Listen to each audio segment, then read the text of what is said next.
there's window number 1. Chat window, OBS window, which is going to get hidden.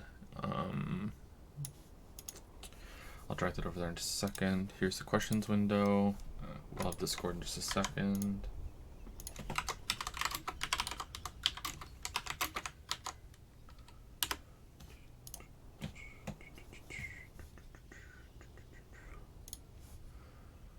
And here's the other Discord window for the questions. Do you remember the last person we asked? Or the last person we answered on here? No, but it was way up, right? I think we did 5 on Patreon and 5 on Discord. Wow, that's that was a long one, yeah. Maybe we should have like a 5,000 word limit. Okay, we did Assistant Weeby. We did Jormunder.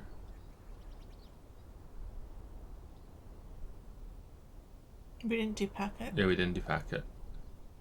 Alright, so Packet's the first one on Discord, and Kim K is the first one on Patreon. Alright, cool. Alright, I feel like I need to do something. Oh, I need to do text.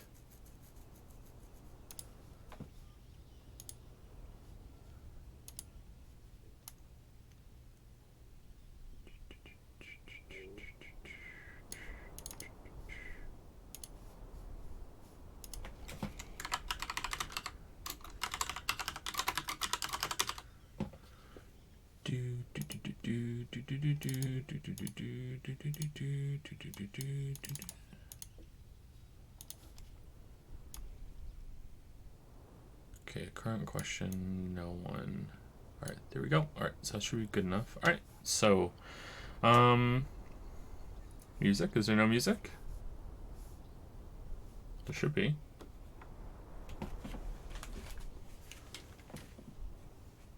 Oh, there's no music in this part.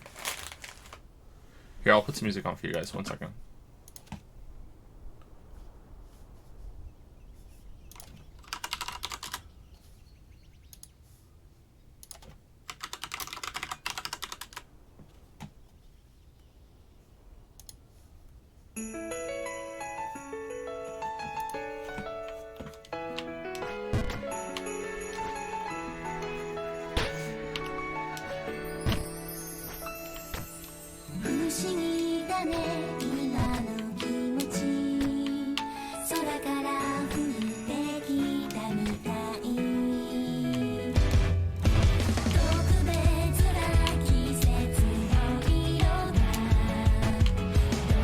It's just jukebox streams from now on. That's it. I am become Forzen, destroyer of streams. Look upon my work, gaze upon my streams, be mighty and despair. Oh my god.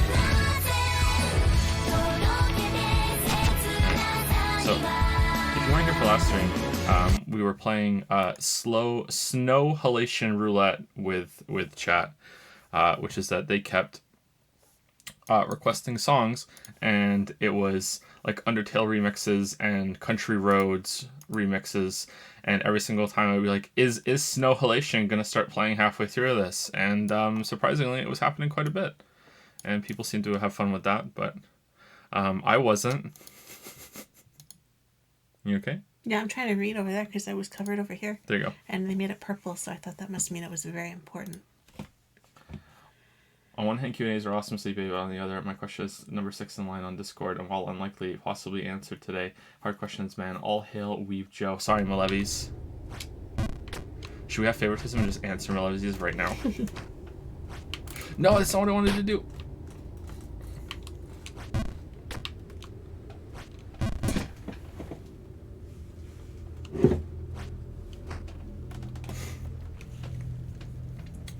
So this is Jump King, and it's okay. It's not that bad, but it's one of those stream rage games where you're supposed to like have some Schadenfreude about the streamer getting frustrated about the game, and you know me, that doesn't happen around here. Cool as a cucumber all the time.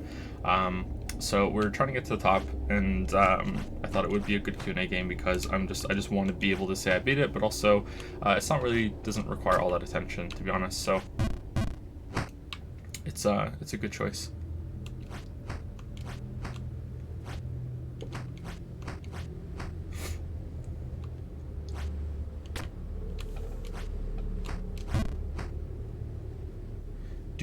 The one from the music stream. Exactly. 6.9k coins. Who has the most coins right now? Was a big reason to play Jump King today because Lily is Of here. course. So I'm really bad at that jump right there, and I'm trying to figure out how to do it easier. I think if I start jumping right before the wind changes, I think it's easier. I'm just not even gonna watch. I'm just gonna talk to chat. I feel a bit congested today. Full attention to chat. Blinders on. Ignorance is bliss. This is true. Yeah, okay, it seems like start jumping full power right before the wind changes. Like we just did there, but it's wrong. Alright, so full power jump just as the wind changes. No, that was too much. Oh, it was fine, okay. Most anticipated game in 2020? Right now, none of them. I can't even think of other games right now. It's just Witcher. I'm 100% Witcher. Just I can't think of anything else. Oh my god, that was close. Like, I'm gonna like maybe like Hollow Knight 2 or like Silksong or something. I don't know.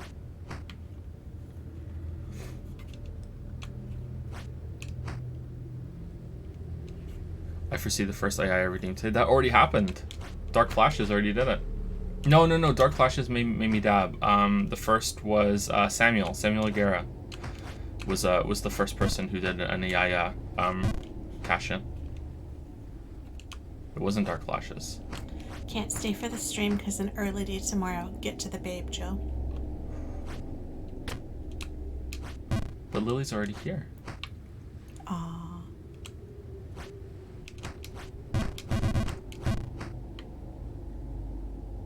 I missed it. Yeah, you missed it.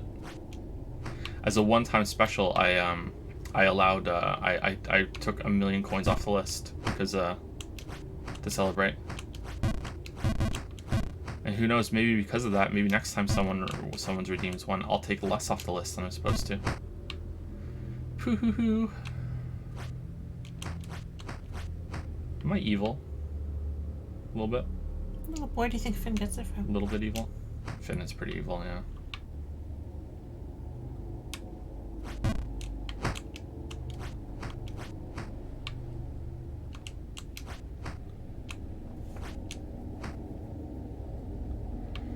Okay, we're gonna hit the ceiling here again. I am willing to pay whatever you want for you to be always happy and without worries. Also 24/7 Snow Halation streams. Aw, thank you, Zeph98. That would make me happy. 24/7 Snow Halation streams. Children do have a strong tendency to mimic role model C. Snow Halation is a weird phrase.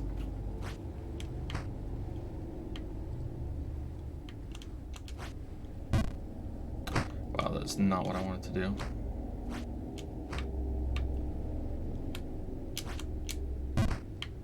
Joe, are you aware that Crosscode is getting DLC this year? Nope, I wasn't aware of that. Is it a continuation or is it just kind of gameplay DLC? I know it already got some updates, but I wasn't aware of that for Crosscode now. That could be fun. What game are you planning to stream after Disco Elysium?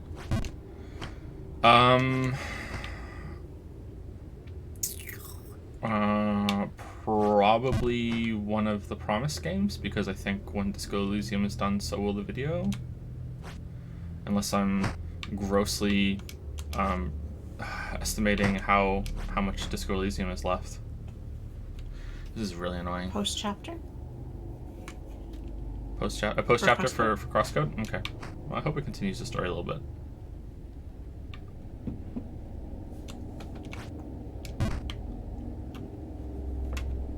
Did you play Shadow of Mordor War? No, I haven't. No. Maybe we'll play that on stream some point.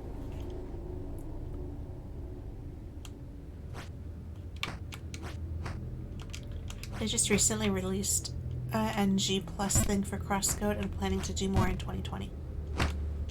Well, you play Xenoblade 10 and Xenoblade Chronicles, or is it X? I don't know. X. And Xenoblade Chronicles 2 DLC. Probably not the Xenoblade Chronicles 2 DLC. I'm not really interested in that. I hear it's not cringy at all. And if it's not cringy, what's the point? Xenoblade Chronicles X and Xenoblade Chronicles 1, yeah, maybe.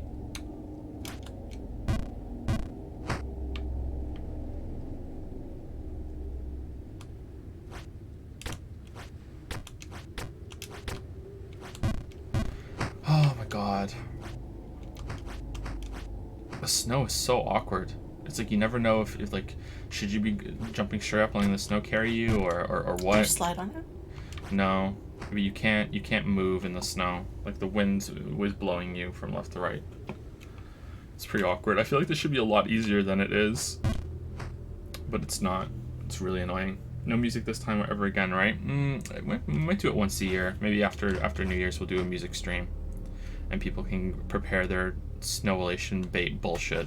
Like I have fun, but I'm not sure if we're actually allowed to do what we did.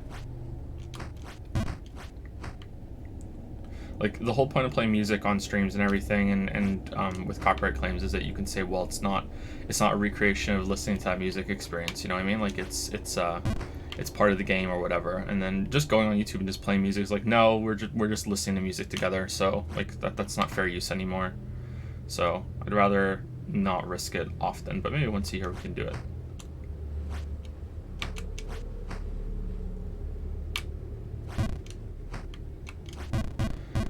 Oh my god. You're allowed but not allowed to exchange music for bits.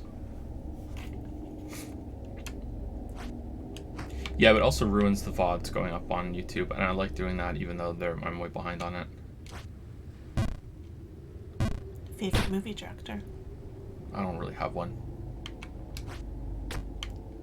Do you have a favorite genre of game, least favorite? Least favorite would probably be sports games, then maybe racing games. Not really a big fan of those, although there are exceptions, but yeah, not really a big fan. Favorite, probably action games with in-depth combat systems. It depends though, like something about the Devil May Cry series, I find that it's a little bit too loose. It's a little too much built on just kicking the enemy's ass and just stringing combos together. I feel like there's not enough of a struggle in Devil May Cry, and I feel like a lot of fans of Devil May Cry oversell that, you know, like, oh, the game can be as difficult as you want it to be because you're just stringing combos together. Well, you can do that in almost any game, although that game has way more depth to it than most. I don't know, I just prefer games to have like really in-depth combat systems but also be a struggle to win, whereas that's just not the case with Devil May Cry. Like Devil May Cry, like I think Devil May Cry 5, what did I only die like 3 times when I played it, or was it even less than that? I can't remember. Oh well, the last boss, I didn't understand how to do the last boss, but that was me being stupid. Maybe I died more than that, I can't remember, but I mean, it didn't seem that tough to me. Marriage Story is very good. Check it out on Netflix if you guys want. But then there's like people who are just criticizing the hell out of me in comments and stuff, saying that I'm really terrible at the game because I don't do like high level fucking combos and everything, even though it's my first time playing it, right? Apparently I'm supposed to know and remember every single skill combo that was in the last 4 games because I played them before. It's just kind of weird. Like Devil May Cry fans are kind of weird about that series. I don't think they're very fair about it.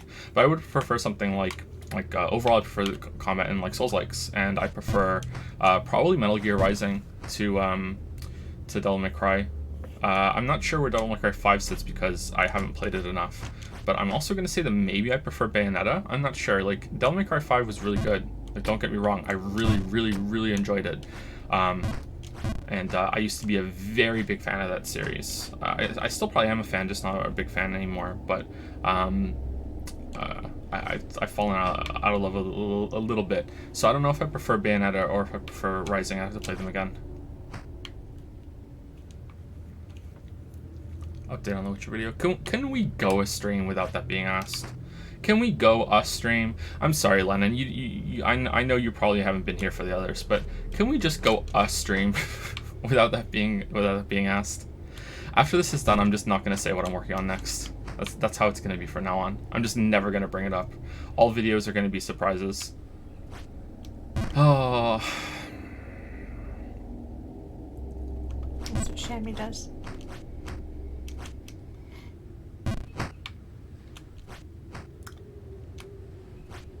Lily and Joe, I sometimes have trouble naming characters, places, or things in the D&D campaign I'm DMing. Do you have any writing advice or naming conventions to make stuff sound more natural?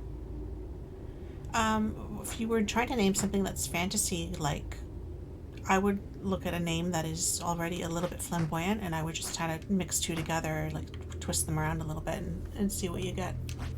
But that was always more Joe's area than mine, but... I'm not really good at naming people and characters. I like names, so that's what I would do to make them a bit more unique.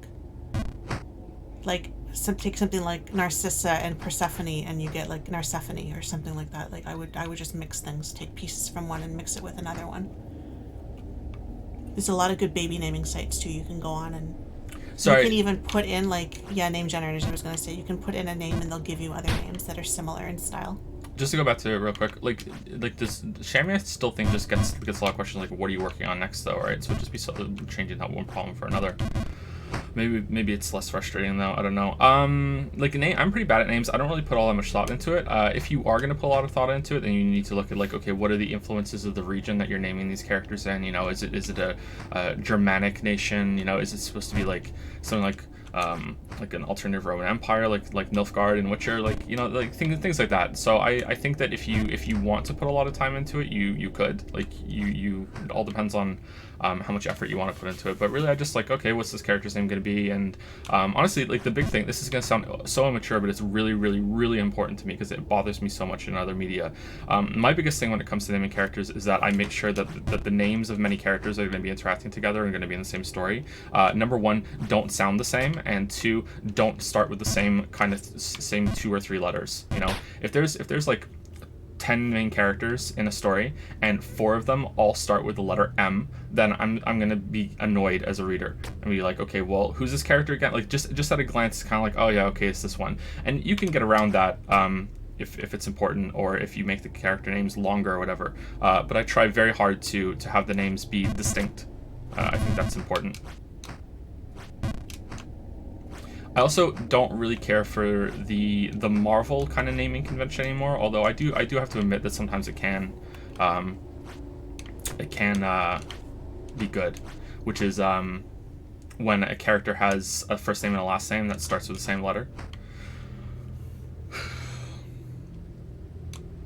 or in like Mad Men, Don Draper. You know what I mean? That sort of thing. And sometimes it can sound good. I actually do like the name Don Draper, but I think it's a little overdone. And you know me, I don't like things that are overdone.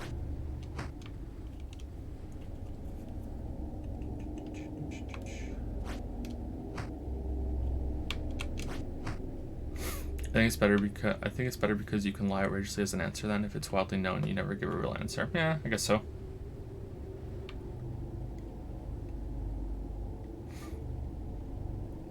The next video is on all of the Gothic games. The Witcher videos are a lie. It's all Gothic all the time. It's actually a secret collaboration between me and Mandy. Sorry, Mandy. I let the cat out of the bag, but I still have your dog. Hey, my first and last names start with the same letter. Are you saying I'm a Marvel protagonist? Oh, yes, you are. Yeah. That's exactly. You just don't know. You just don't know it yet.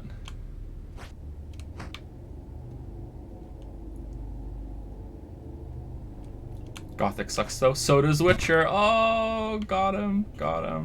Actually, the video is mostly positive. Video is very, very, very positive actually.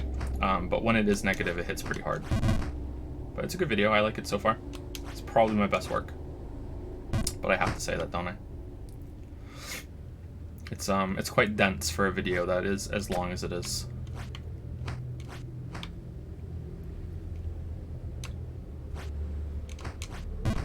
I know. I think I'm having a problem with criticism lately, which is that I'm taking it too much to heart. You know, like A lot of people think that I don't take criticism well, which is really not true. I usually really consider all forms of criticism that I get, and one of the biggest ones is that I repeat myself, and I feel like I do that on stream, obviously, but I really don't feel like I repeat myself that much in videos despite their length. Like, there are some times where I bring some point up later again, but that's because I'm returning to that topic, but I really don't feel like that's fair criticism. But it happens so much that I'm like, maybe it is, maybe I should work on it. So I've been trying very hard to see if there's any parts in the script and video where I am repeating myself even a little and trying to cut it out. And I don't know if that's a good thing or not, because if I wasn't doing it, maybe it's gonna make the scripts feel a little bit more stilted. I don't know, but I really don't feel like I do repeat myself on stream. Definitely, look, I just repeat myself like 5 times, but streams are not videos. Thanks for your Dark Souls videos. You convinced me to play the games recently, and it was one of the best gaming experiences I've ever had. Oh, cool. Welcome to Dark Souls. I'm glad that you enjoyed it. Repetition drives the point home. Yeah, I feel like a lot of people have... Oh, this is going to sound so fucking arrogant. I'm sorry. I feel like a lot of people, in terms of in video game world, have really poor media comprehension skills, and they don't understand what a lot of videos like mine and Matthew Matosis's and Noah's and King K's and, you know, just the usual kind of way more serious video gang. I feel like they don't really understand what those videos are supposed to be, and it's like, oh, if you ever give an example of something that you're supporting in an argument, what are you wasting time for? This is dumb. I get the point already. Move on. Like, you know, it's like no, like it's a persuasive argument. Like, it's supposed to be examples backing it. Like, this is what it's all about. Or if you return to a point later because you have more to expand on it now, because you have gotten to a point in the topic that you have more points to add on to that, and you want to return to it. Why are you wasting time returning to this? You already spoke about this. Like, I feel like people don't, a lot of people in video games, the discourse, don't understand that the video's primary purpose is not to be entertaining. Like, it can be entertaining, and I know there are some people that watch the videos mostly to see what kind of jokes are going to be, which is weird to me, because like if you want to see something that's funny, then first of all, why are you watching me? But secondly, it's like yeah, I do have some jokes, and sometimes I think my jokes land quite well, but they're so few and far between that I just like, they're just supposed to be like a little burst of brevity, you know.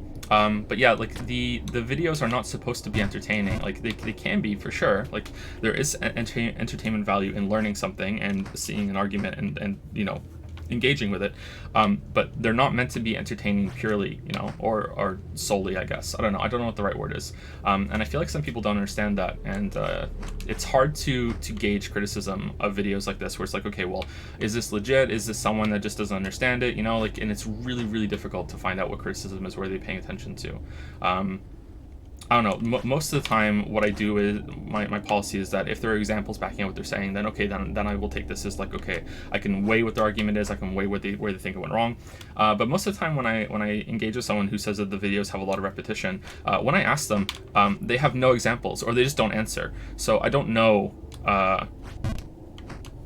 I don't know how to judge that. Like, I think that the God of War video is actually one of my best for when it comes to not repeating concepts, and I actually got more of the you're just repeating yourself way more often than usual for that one, so it's hard to tell. Oh shit, that was bad. Sorry, I shouldn't talk about this. It's not very polite, but it can be frustrating. Hey Joe, have you read The Alchemist? I read it as a kid and had no idea what it was about, and I'm apprehensive about going back to it because I'm years deep into the Witcher books. I've never heard of The Alchemist, sorry. What's The Alchemist? Chicken soup or mushroom soup? Not a big fan of mushrooms, so chicken soup.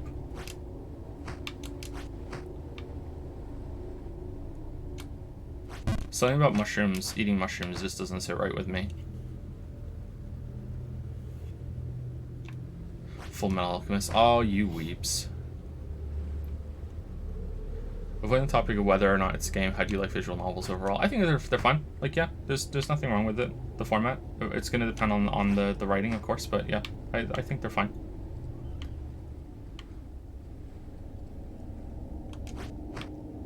Oh, that's too far, isn't it? No, maybe it's not, actually. Let's see.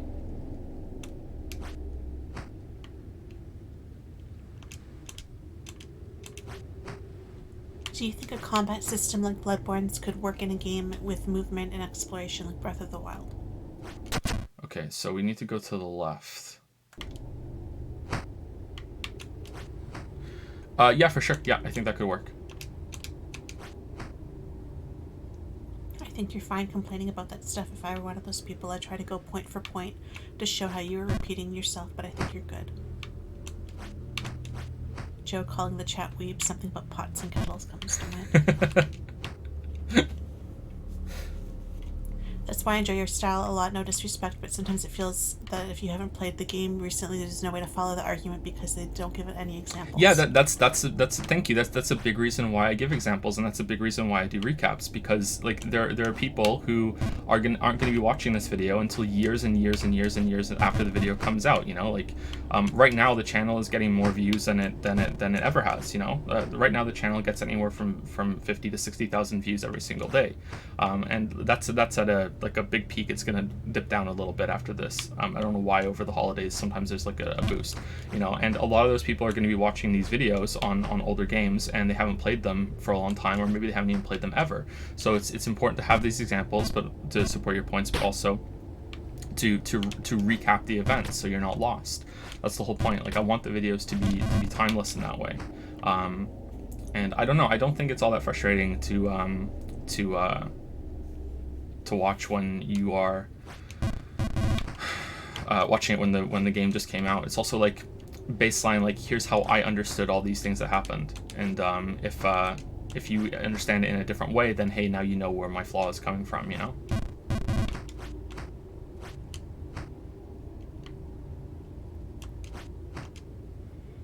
I think it's substantiating your arguments. It's really important. So even if you're wrong, you know, people can still understand it. Your editing gags are so on point, Pojo.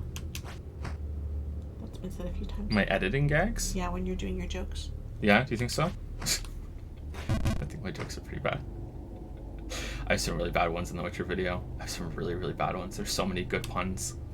And by good puns, I mean awful puns. I think your jokes are funny.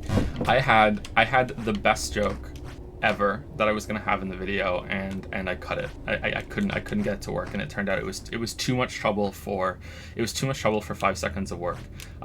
And I will tell you guys what it was right now because it's gone. I can't do it. But this was the best joke, and it was like a unique joke. Like no one else would ever be. Well, hardly anyone else would ever be in this position to do it. No, I can't do it. It's already done. So I've said it before. When I started the video, or like way back when I started the video, I stopped cutting my hair. I stopped cutting my hair and I stopped shaving. So for a long time I had this really long hair, and I had a really long beard, and I still do have quite a long beard, and my hair isn't short right now, but I did cut my hair a couple months ago. So the plan was, if I could pull it off, depending on how long the video took, was I was going to there was going to be a part in the video where I was going to say, all right, now we've played the games. Now I've played all the games. Now I'm going to record this, and I'm going to go read all the books now, and then I'm going to play the games again, and then I'm going to come back and continue the video. It's going to be on camera. Like I was going to record myself doing this, and I was going to have because Lily was pregnant at this point, and I was going to be like, okay, and I was going to have the newborn baby in my hands as I was saying it, and then I was going to just hard cut to okay, I've read all the books and played all the games again, and now instead of having the newborn baby in my hand, I have one of the boys who's much bigger, and I'm going to pass it off as the newborn baby, and now my hair is really long and my beard is really long, because when I recorded the first scene, it was like I recorded the first scene second, like it was after I cut all my hair and I have the baby in my head, and then I just record the second scene first with all my hair and beard really long, and it's like, okay, now I'm done, and here's my really long beard and my hair, and the kid is just gigantic in my lap. But it just wasn't worth the trouble. Like it was too much trouble to set up like the recording thing, and I've never recorded something like that before, and like it was just like for my rule for jokes is that they can't take up too much time and they can't take too much time in the video. I really wanted to do it, and maybe I can still do some of it kind of like in another video later on, but it was just too much work and it was too much trouble. But I was like, that was the joke I really wanted to do, and I thought it would have been great. But yeah, that was I was disappointed when I couldn't do that. But yeah, That was my joke.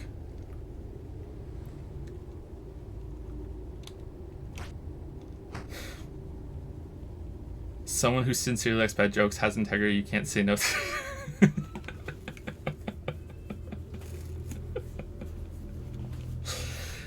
Any jokes you think viewers would have taken too far that you're actually tired of? I don't know. I don't think so. I think that I run jokes into the ground too. So I think that we're as bad as each other in that respect. Like the Leon thing, I ran into the ground along with chat.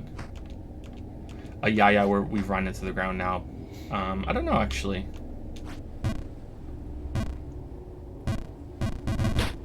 Maybe useless. Oh, here we go. All right, we're gonna be seeing the bottom of the level.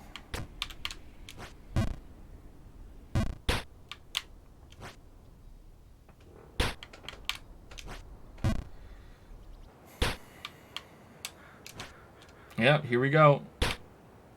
It's how the game gets you, because you don't remember all the little timings of all the little parts of the level when you fall, and then there's like a big danger of you just going on a big spiral, and then you get really, really angry. But not me though. Cool as a cucumber. Yeah, here we go.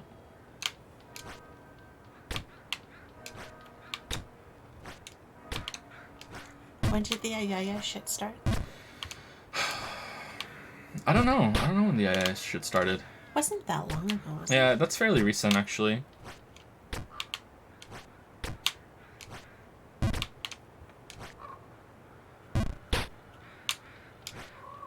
I hate this jump. I think this jump is actually probably the only jump, and like there's DLC of this, right, where there's different things to climb, I'm guessing. I think this jump is the only one in this level that we've seen so far that's actually unfair.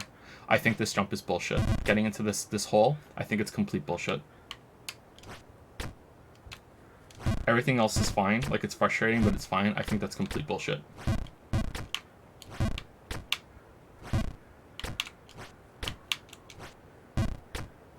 Is Yoko Taro a genius or insane? Don't know enough about Yoko Taro to know about that. I just wanted to mention that I have been eagerly waiting for you to stream the Zero Escape trilogy and AI since the Danganronpa streams. I love those VNs, and I hope you will too. We're gonna be streaming AI and maybe Zero Escape this year. I don't know. Maybe. I'm a little nervous about streaming Zero Escape because of how the escape room went in Danganronpa 2. I didn't understand part of it. There was a puzzle that was binary, and I didn't understand that application of binary, which led to quite a frustrating moment in chat where, like, I said, I know what binary is, and everyone was like, well, you clearly don't, because you don't do the puzzles. Like, I know what binary is, I just don't know this application of binary. You know, like, it was confusing for me. And I am worried that Zero Escape is going to be just that, like, for the whole game, and that can be frustrating. But that's part of the trade-off of being a streamer, is that people get to see you struggle. It's just that when it comes to puzzles, I feel like chat can be the most obnoxious, you know?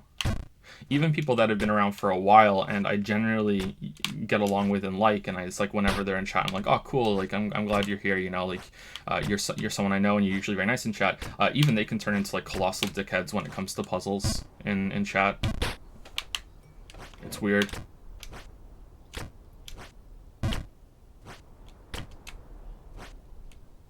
So not me. You're okay, Pink Asparagus. Unless...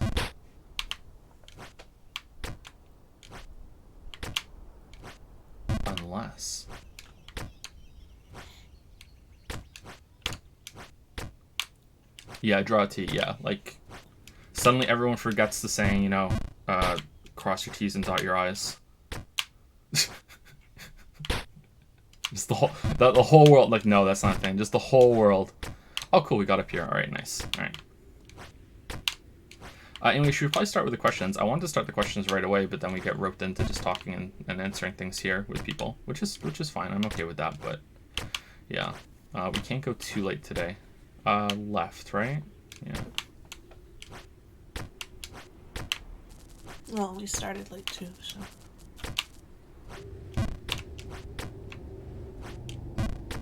Yeah, but we're always gonna start late because of the kids. I know, I'm just Always, saying. always, always. What game would you say is your favorite combat overall? I have no idea. I don't know. Like, I really like Devil May Cry 5's combat system. I really like Sekiro's combat system. I really like Metal Gear Rising. I really like Crosscode. You know, like Crosscode is easily probably. I want to say probably, but then I say easily too. I don't know. Like, I haven't really thought about it much, but Crosscode probably top for like 2D games. I really like the simplicity of Hollow Knight's combat system. You know, like I feel like you can get through that quite well, and there's a lot of choices and hidden complexity in that. But I don't know if I have a favorite overall. I don't really think about ranking games in that way. It's fine if you do, but I don't really think of the games that way.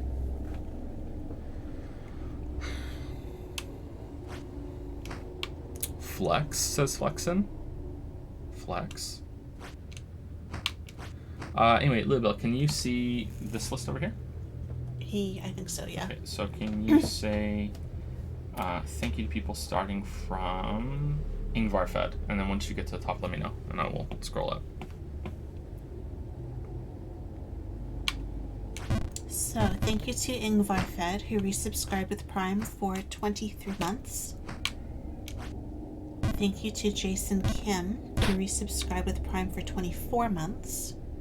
Thank you to Hibdary? I can't see that one. Hibidary, I think. Hibidary. Who resubscribed for 3 months in a row and says, "Hey Joe, since you've mentioned it during Fallen Order, Jedi Knight, right? Yeah. Jedi Academy playthrough with ultra-realistic saber settings turned on when?" Is that a mod or is that a setting in the game? I can't remember. I remember the lightsabers in those games being quite realistic.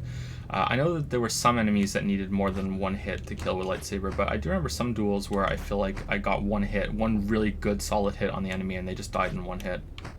Those games are fun. It's been a long time since I played them. I'd like to go back to them, sure. Thank you to Moana, who resubscribed for 26 months in a row and says Pog. Thank you to Firebug170, who resubscribed for 4 months in a row and says 5-5 time to jive. And sour please. Is it sour please or sour plus? I don't know. Thank you to Unpossible Car, who resubscribed for 5 months with Prime. Thank you to Causey N, who used 50 bits and says, "Did you enjoy Jump King style games, or is that a dumb question?" I think I do enjoy them. I don't think I would be continue playing this if I didn't enjoy it. Like, there's some part of me that enjoys this, although I think getting over it is better. Thank you to Roarbird, I think. Mm-hmm. Yeah. Who used 35 bits and says, "Staying up researching my insomnia and Tourette's. Kinda bumming me out and I need a distraction. Here's the rest of my bits. Looking forward to a fun Q&A." Sorry you're bummed out.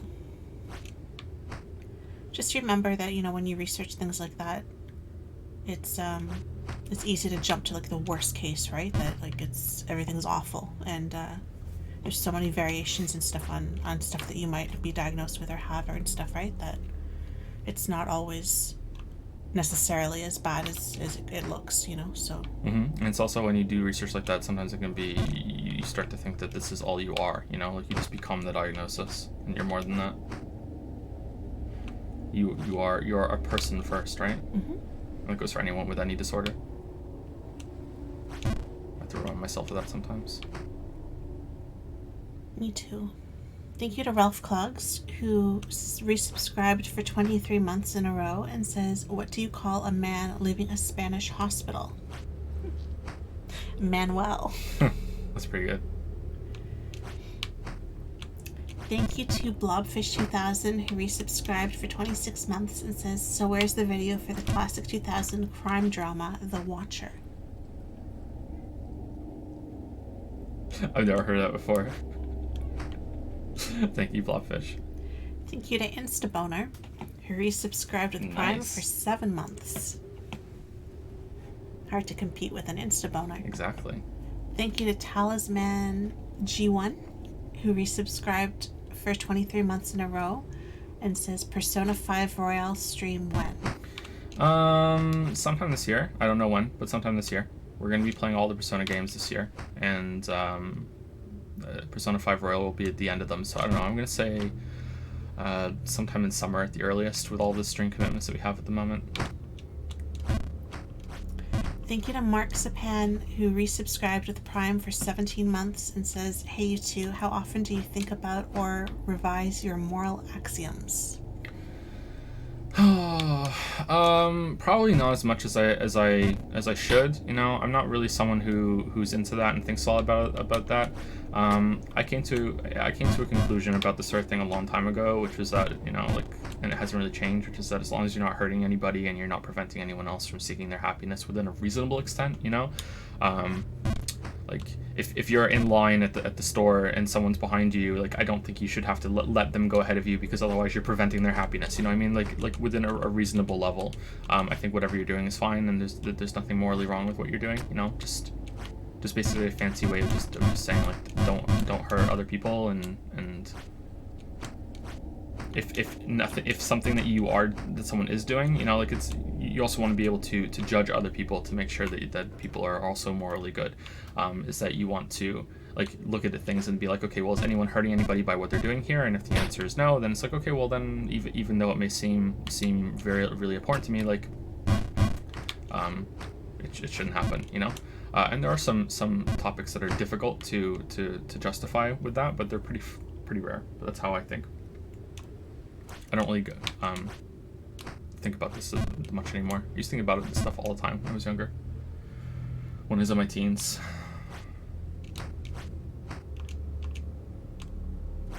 Thank you to Octavian430, who subscribed with Prime. Thank you to Nadia, who resubscribed with Prime for 20 months in a row and says thanks for the 20 months of waifu chants. Ooh. Who's your favorite? Nadia? Is it Nadia? I don't know. Nadia? I say Nadia. I don't know if I'm saying it right. Who's your Maybe favorite it's chant? Nadia. Who's your favorite stream chant? I can't do this jump consistently. I'm so bad at this jump.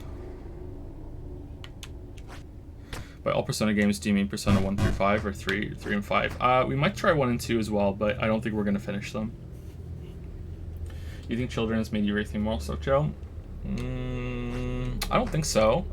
It's made me view the world in a different way, because it's weird to have created a person out of pretty much nothing. It's kind of fucks with you a little bit.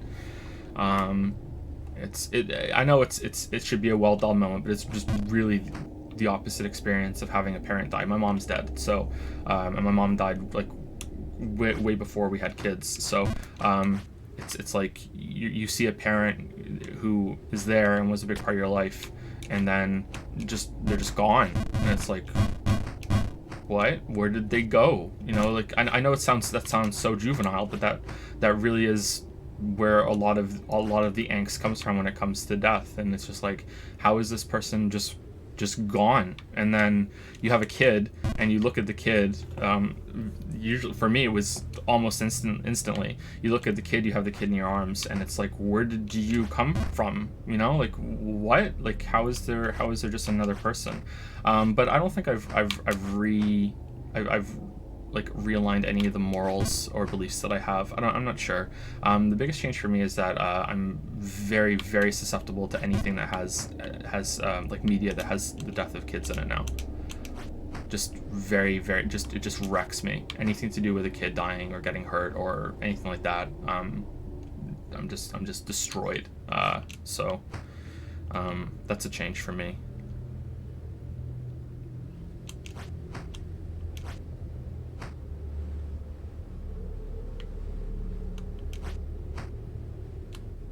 So they said hard J. So Nadja, I guess. And Bandage Chan. Bandage Chan, wow, interesting choice. Nadja has said that to us before, and we have forgotten. I know. You know what it is? It's like, I'm not sure if it's ya or ja, and I'm not sure if it's nod or node. You know what we should call him? We should just call him Ja Rule. Or Nod Ja Rule. Nod Ja Rule. You said this last time, and I laughed then too. Did I? And yeah, you did, and I remember laughing at it before too. Wow. We said it. I hate you. That's okay, Ja. So God of War is your favorite game now? No, I don't think so. Although, you know, I don't know. I don't think I get much benefit out of there being like positive experiences with kids in video games. I don't know. But when it comes to like negative experiences, I don't know. It has to be at a certain level of realism, I guess. I don't know. Who's next on the list? Is it neurality or neurality? I can't see from here very well. Neurality, I think. Thanks for all the great Thank you to Neurality, who resubscribed for 3 months and says, thanks for all the great content. Here's to a new decade of memes and waifus. Thank you very much, Neurality. And thank you to Pikatan 659, I think, who resubscribed for 4 months in a row and says, I'm sorry if you get asked these things often, but I just binged a few VOD series.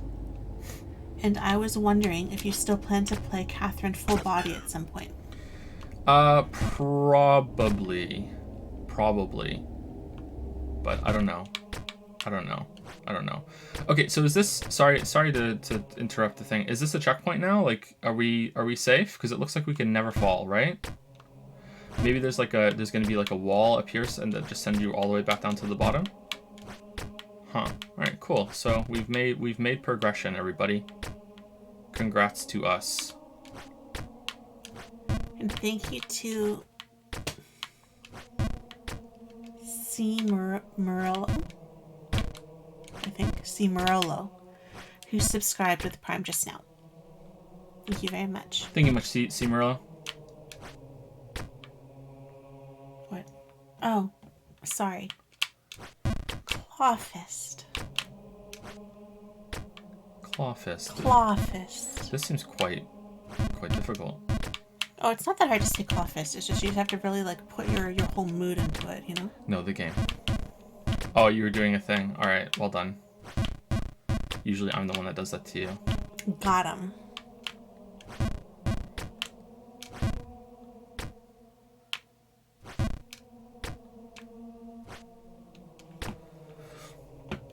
Got him.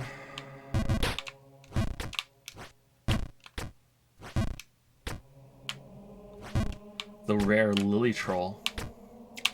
See, mine are more effective because I just slip them in there every now and then. That's what she said. Mm-hmm.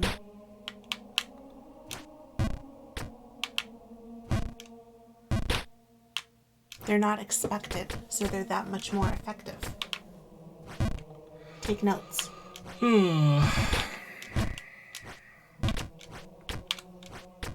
All right, Lily Chan. Let's go to the first question from.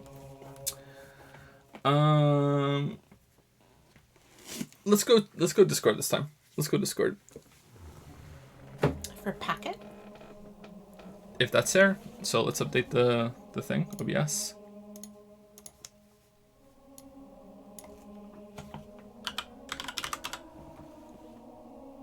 KH, right? Yep, there it is. Okay, there we go.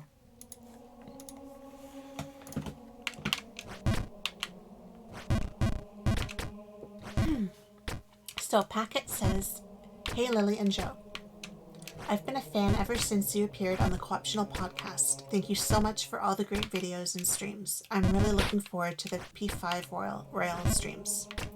First question, if you could send a letter back in time to your old self, what are the 2 to 3 tips regarding video creation and streaming that you would send? Not just about anything, about video creation and streaming. So video creation and streaming.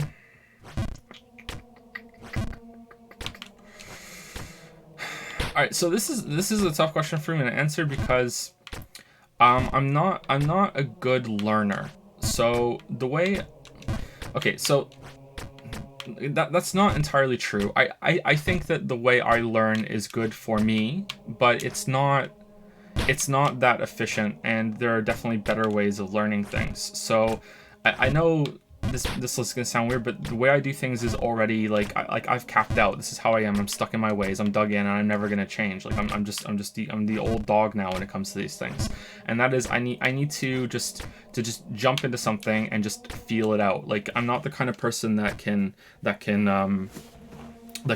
take take a lot of value from tutorials, you know. I need to be able to figure this out for myself through just experience. So if I went back in time and I was able to give myself some tips, I would probably just be so overwhelmed by all the tips that I would just say, you know, future me, fuck off. When it comes to video production and streaming. I mean, I guess there are some minor things I could say, like things like how to get rid of the clipping in the audio. Maybe just like tell my past self that, you know, you should start trying to mess around with some video techniques and some fancy transitions sooner than I really started. But like, I mean, I did try to do that even from the first video. There are some fades in and fades out, and some attempt at clips matching each other from different themes of what I'm trying to go for in the video. Like that has been something I've always tried to do. I just I'm not very good at it. I still don't think I'm all that great at it, but yeah, I that's on the video production side. Like, definitely the clipping one, because audio clipping is really annoying and it makes me not like some of the older videos that I have. But yeah, like I said, the way that I learn things is just kind of is just bad, but it works for me, so I don't think I could give myself much advice. For streaming, I'm sure there's a bunch of little technical things that I could tell myself. Again, kind of like the clipping thing, you know, like the problems with bitrate on OBS and how to set it up properly. And it just until recently I didn't even know you could put text on the screen. That's what we have on the screen right now when answering the questions, you know, like little things like that. But I'm always just kind of learning as I feel stuff out.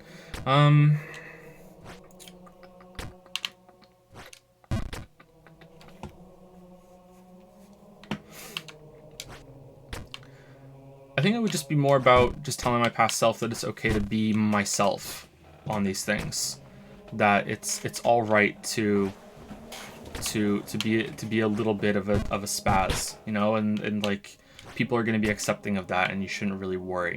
I think that's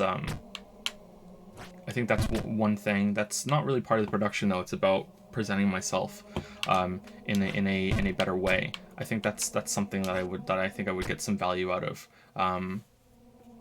And from hearing from, you know, my own self. I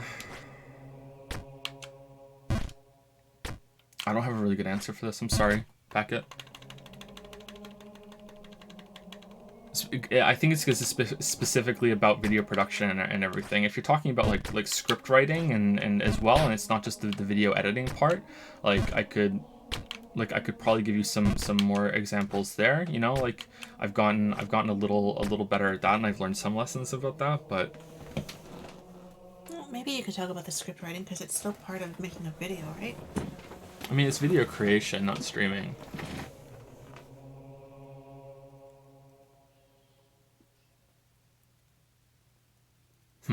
Well, let's instead focus on you know, being yourself. Like you should be, unless you're terrible, you should be yourself. like no, you should try to be yourself to a certain extent, right? Like you shouldn't be a completely open book, and you shouldn't be completely like shameless and be like, well, that's just how I am. If you can't handle me at my worst, you don't deserve me at my best, kind of bullshit. You know what I mean? Like, you do need to be more considerate about that sort of thing and how you come across, and you do want to be like in all human interaction, you want to be at least a little calculating, just for the sake of the other person. You know, you don't want to come across as rude. You don't want to upset anybody. You should always consider everything that you say before you say it, unless you're me on a Q&A stream. But at the same time, you do want to be yourself. We recently got through this stage where we're still kind of in it, actually, but I think we're finally seeing the other side, where the de facto voice in writing was to sound like a stuffy old like white British person, right? That's what you wanted to be. That's what most writing was, you know. That's what the writing voice that everyone was supposed to aim to, especially when I was a kid. I don't know how it is right now, but you want to sound like that. And now we're finally at the point now where that's kind of like no, you want to have your own kind of voice. You want to bring your own personality to your writing, even if that comes at the cost of it making complete sense, you know. There was until fairly recently this focus on, you know, the Oxford English, this is how it should be, and all writing should come from this place of authority and have the same kind of tone, and that's just complete bullshit. And to some extent, I feel like video making can fall into the same kind of trap, and you don't want to you don't want to be you don't want to sound like everyone else. You want to sound like you, but at the same time, when you're starting, you might want to emulate someone that you look up to. Like when I started, I was looking to Super Bunny Hop, Matthew Matosis, and Mr. B-Tongue. And if you go back and you see those first videos, you can see like considerable pieces of all three of those in my content. But right, making a video is really hard. Like it's really easy for me now. Like I know what I'm doing for the most part. You know, like I've got a lot of experience under my belt now. I know you know, like how to put videos together. But like you don't understand. Like when you first make a video, maybe you do understand if you've ever tried. Like you don't understand. Like when you do get into the first like putting your video together for the first time, and you're like you're just sitting there in the video editor. I mean, it's like a lot of people have trouble when it comes to writing because they just stare at the word processor, and they just look at that blinking cursor and they're like, what the fuck do I do? I thought this was going to be way easier than it was. You know, everyone knows how to write. I know how to write. I've been writing my whole life. Why can't I write this?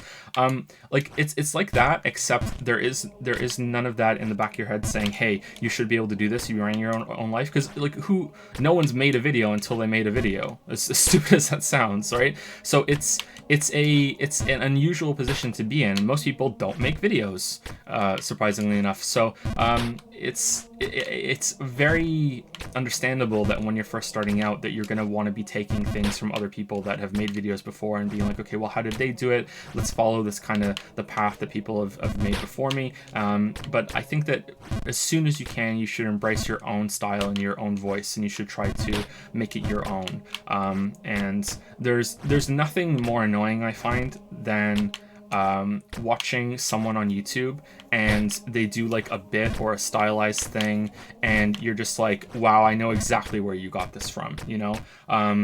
Like it's really irritating to see anyone copy the Angry Video Game Nerd. And of course, this is more annoying when it's really specific. So there are things that are very general that you can't, like, no one has the rights to, like having a mostly serious outlook on games and discussing them mostly seriously. Like no one can own the rights to that. Whereas a specific skit that some people do is kind of like, oh, okay, well, they kind of made that their own and you're just kind of copying that. You know what I mean? Like, I don't know.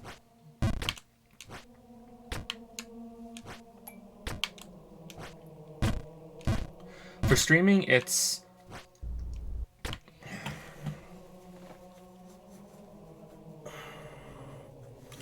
For streaming, I think the biggest lesson I've learned recently is that you want to embrace the interactive audience part of it. You want to not shy away from that. You want to be able to have this back and forth with your audience, and you want to be able to build off of them and have them shape the content. We've spoken about this twice on stream before, so forgive the repetition, but streaming is a unique, I'm not going to call it art because I don't think streams are art. I think they can be art. I just don't think that the way that I do streams are art. But they are a unique medium, let's say, in that there's nothing else like it where the audience shapes the content. Of course, the audience always shapes the content in some respect in all mediums. You know, if they don't like something, then they're not gonna get more of it, for the most part. But streaming is a live collaboration between the performer and the audience, and the audience is encouraged to interact with the performer, and it's sort of like a stand-up comedy thing where heckling is encouraged and even a part of it, and the performer needs to get used to the heckling. I think that streamers that don't interact with their audience aren't really using the medium to their fullest, and that's easy for me to say when I'm not a small streamer anymore, but I would say I'm a medium streamer. Do you guys think that's fair? Like I'm not a big streamer, I'm not a mega streamer. I would, but I'm not a small streamer either. I would say, like, what would be the translation? Like a C-lister, like a C-list streamer, you know, like, so like it's easy for me to say as a C-lister, hey, you should interact with your audience, you know, all the time, when I don't have so many people like just shouting at me the whole time whenever I stream, like at that point chat becomes impossible to interact with. But I think that is part of the medium that you should try to keep up with. I think once you get to that point, maybe you should turn chat to sub only mode, so you can keep the interaction with comparatively the same audience that you had before. As much as I don't like having something like that paywalled, I feel like that might be the best answer to keep streams where they should be, or where I think that they should be. But yeah, so embrace that, whatever it turns out that your audience likes and whatever you are comfortable with doing with your audience. I think that the danger here is that you can take that too far. Like, I think that perhaps the whole fake weeb thing, and as I said, that there's gonna be a lot of people in chat being like, fake, what are you talking about? Like the whole fake weeb thing and the whole like let's dive into weebish culture as a complete outsider. I think that may go a little too far sometimes. I feel like that can get a little tiring. But I do think it is something that's interesting in our streams that I don't want to let go, but I think sometimes it can go a little too far. So as always, it's a balance. Sorry that I can't give you a really good answer to this, Packet, but that's how I feel at the moment.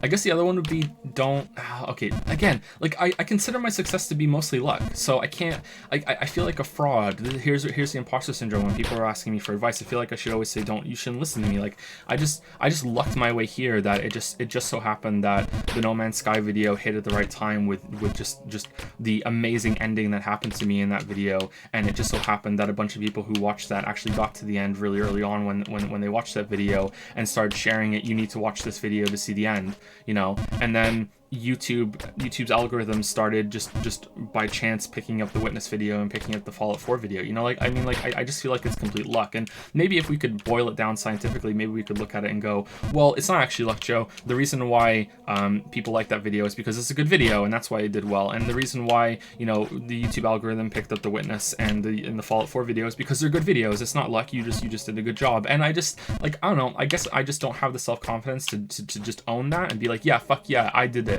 Like when I look at that, I just think, okay, I just got really, really lucky. No one should listen to me. Like that's honestly really how I feel. So what I want to say to you is that you should have the confidence to just make whatever content that you want, and that you'll get there eventually. Like I wanted to really make long form content. That's what I wanted to do. Every single time that I've made it like a really, really short video, unless it's a topic that I really wanted to cover real quick, it's been sort of like, this isn't really what I want to do, but let's do it anyway because I want to try and make short form content to appease people, and not every game needs it, but I really just want to focus on the long form stuff. I want to be able to say to you, yeah, just have the confidence to do that and just do it. But like maybe if I had done that, maybe you guys wouldn't be here right now. Maybe the channel would still be sitting at 20,000 subs or something. That's where I would have capped out. So I don't know. I feel like that's not a fair thing to say. So I don't know. At the same time though, I do think that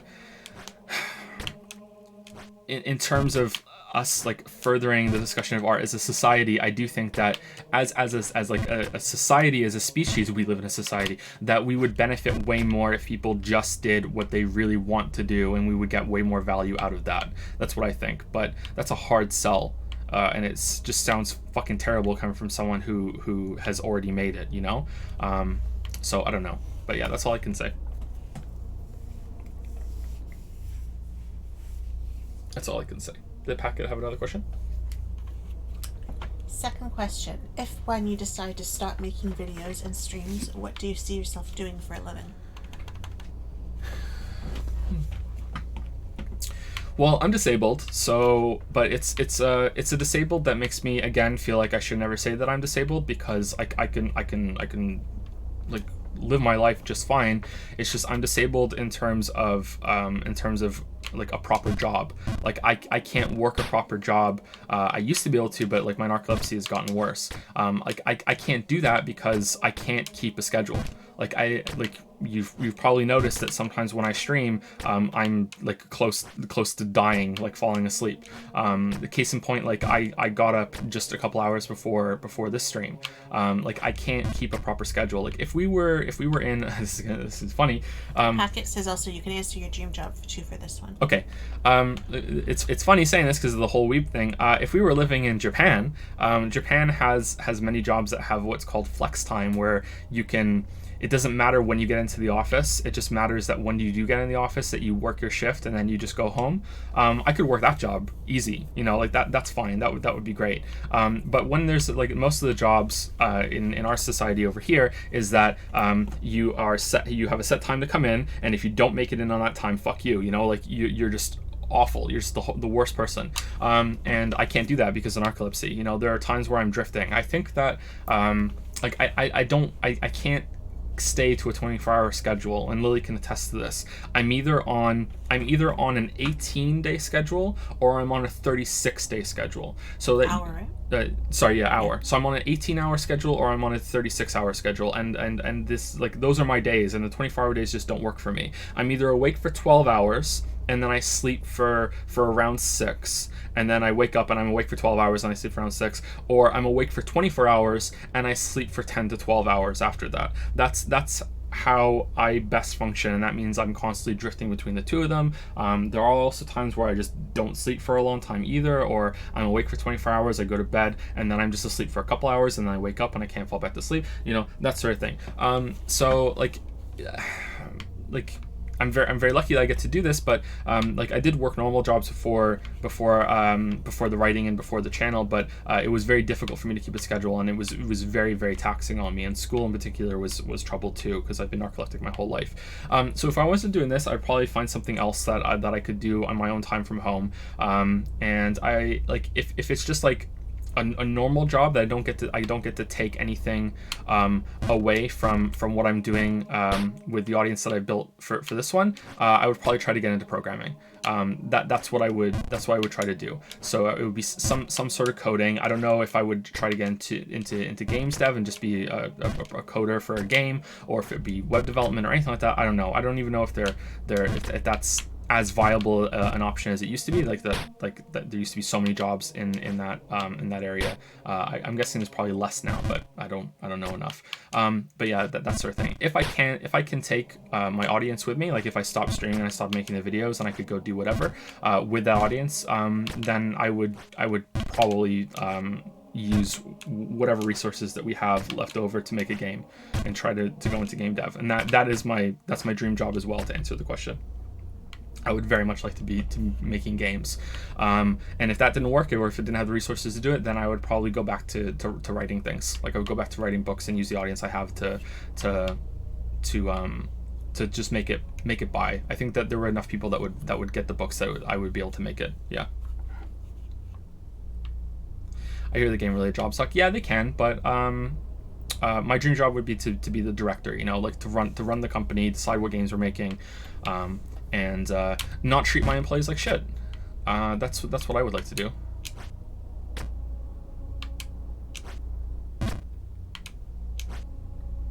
Oh man, where are we going?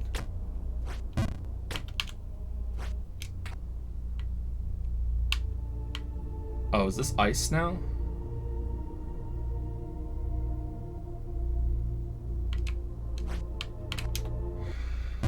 Oh boy, alright. Are we close to the end? No, it needs to be a higher jump than that. That's a hard jump to do, man.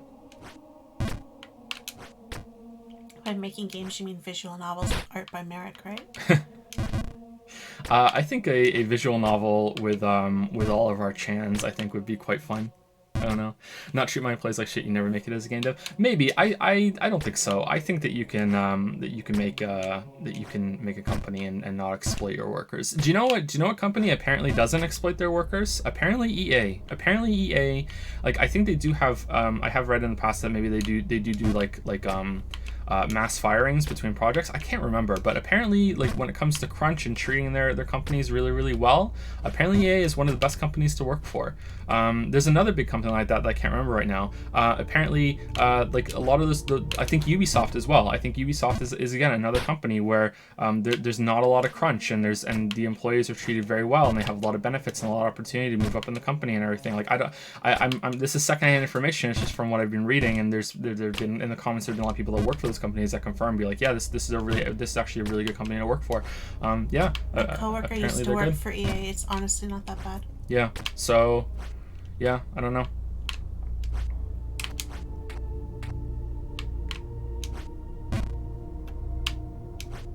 EA does mass firing. Yeah, but okay, I don't know enough about business to comment on this, but is that really so bad? Like when Blizzard, like, okay, so it depends on how it's done. So when Blizzard did a mass firing that they did, I think last year or whatever, like that got really like a lot of like bad press, and they're like, what the fuck, Blizzard, what are you doing? And then you read more about it and you find out that they actually had like there was significant benefits for the people that they were laying off. They had like a job fair thing where they were helping people who were getting laid off to find other jobs in the industry. Like, you know, they really helped their employees that they were letting go. Like, they helped them out, and at the same time, it's like you look at it and you think of all these companies that are overextending themselves and have too big production teams, and that's one of the big criticism that I have, that I think a lot of these companies are mismanaged, and their teams are just way too bloated and big. And isn't that just like preventing that in the long term? The opposite side is that you're like, okay, well, these companies are reporting record profits, so they shouldn't have to do this sort of thing, and that's fair. But at the same time, if they're letting them go with severance packages, and they just want to downsize the company a little bit, and they feel like they've grown too big, like, I just see that, like again, you don't know all the details, but I see that as kind of responsible business running, isn't it? Like, I feel like I don't know all the details about what EA does, but the Blizzard one in particular was like, and this has come from someone who really doesn't like Blizzard, the Blizzard one seemed pretty fucking benign to me, and yet Blizzard got fucking like just dragged through the mud over that. So, like, I don't know. I don't know. I don't know what's right there. But it's okay. The Joey Anderson company will never get into that position, because we will only ever have 5 employees max. It'll be me, Lily,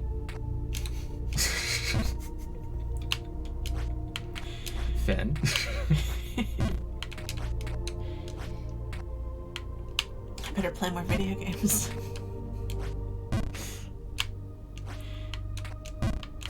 If I have a video game company, what should we call it, chat? While you give suggestions, let's go to the next person on Discord. Should we thank a few people? Oh, sure, go for it. Yeah. If I can see, because is that still Discord if it has a 5 in it? Yeah. Thank you to Discord, who resubscribed for 11 months in a row and says, "Hey Joe, I was playing Animal Crossing the other day and learned that they added a zoo. Unfortunately, building it bankrupted my town, so our zoo is only able to afford 1 tour guide. It was a Shih Tzu." Thank you, Discord. Well done. Well done. Well done. Thank you to Setson, who resubscribed with Prime for 3 months in a row and says 20 months already. Did I read that wrong? Oh, 20 total. Sorry. 20 total months. It's 20 months. You go with the total, not with the... Oh, okay. Yeah, that's what we go for here. 20 months already. Thanks for everything. Thank you, Setsun. What were the suggestions in chat? Pancake, Datapon Entertainment, Bubba, Ass Eaters, Company Chan, Chapel Perilous Productions, Almost Masterpieces, Dragon Den, Gamer Den, Andy Joe Show, Andersoft, Anderson and Father, Cringe Chan, Joe and Weeds. It's pretty funny. Pickle Dynamics Limited.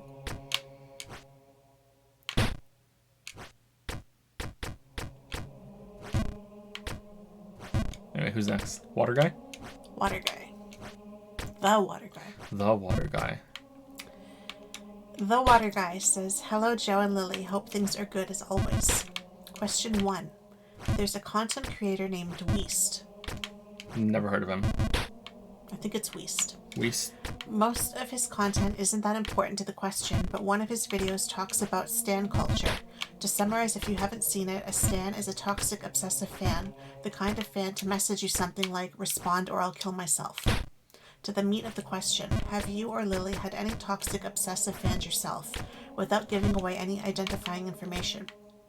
What were they like? Do you have any concerns about having any in the future? If you have seen the video in question, what do you think what Weast had to say? I've never heard of Weast. I haven't seen this video. Sorry.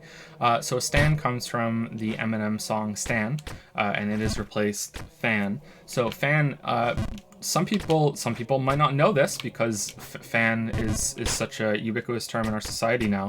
Fan is short for fanatic, which is weird because this new stan is just like someone who stands you and is like that would be a fanatic, right? Like, so I guess stan is short for stanatic. Like, I don't know, but yeah. So fans and stans should be the same thing. I don't really like the term stan because I feel like, again, fan is already there, but like that battle's been won and fought and won before I even heard the term. So stan is here to stay. I feel like I always hear or see stand when I see it. So it's like you think of JoJo? And no, I feel like when I read it, I see something stand. I feel like they can't stand. Like they can't stand you. Like it has like a negative kind of. Is that just me? Do you ever feel like that? Do you ever do that? Yeah, I see guess stand. so. Yeah. I don't know why my mind goes to stand. Anyway, continue. There's the people named Stan. Yeah, so I'm not really that big of a fan of it. I was recently watching, last time I was watching the new ContraPoints video, and she uses Stan in that, and I just don't like the term, but whatever. Maybe I'm just being a fucking boomer. Anyway, so I feel that. That is something that a lot of people have to deal with. I don't think that I've ever had to deal with it. I don't think I've ever had a stan. I don't think I've ever had a toxic, obsessive fan. There have been some people that message me like quite a lot, and there have been some people that have messaged me, and this is sort of why I don't like to answer a lot of my messages, or it's not why. It's why I didn't like answering a lot of my messages for a while. Now there's just so many that I just can't do it. But there was a time where I was able to answer all of my messages, but I didn't want to, because what would happen very commonly, and this is gonna sound really bad of me, but I'm sorry, it's just I only have a certain amount of time in the day, but I would like answer someone's message, and because I answered the message, I would just get a Bible just sent at me, just so much text because I answered. It's like, oh, he answered, all right, time to unload. And it would just be like, oh my god, dude, like I cannot, like I can't even begin to read all this, never mind answer it. So like I don't think they're wrong for doing that, but it's just I feel so bad when I answer and then I get this huge thing. I'm like I just can't. I just like if I do this, then I'm just gonna spend like half of my time every single week just answering messages, and I just can't do it. Yeah, so I think that's the closest I've gotten to it. But yeah, I don't think I've ever had a stan, or yeah. How does that song go at the beginning? Stardust part. We're out of Benadryl. What? We're out of Benadryl? Makes so much more sense now. I don't know. I've never had a stan either, you know. Like, I don't know why I would, but this is more Joe's show than mine. But at the same time, I do have a lot of people messaging me that are mentally struggling. And I worry sometimes about the things that I say, how it's going to come across. I feel like some of them become a little bit too dependent sometimes. It's like I've become a counselor to some of these people now, and I'm not qualified, and I never wanted to be a counselor.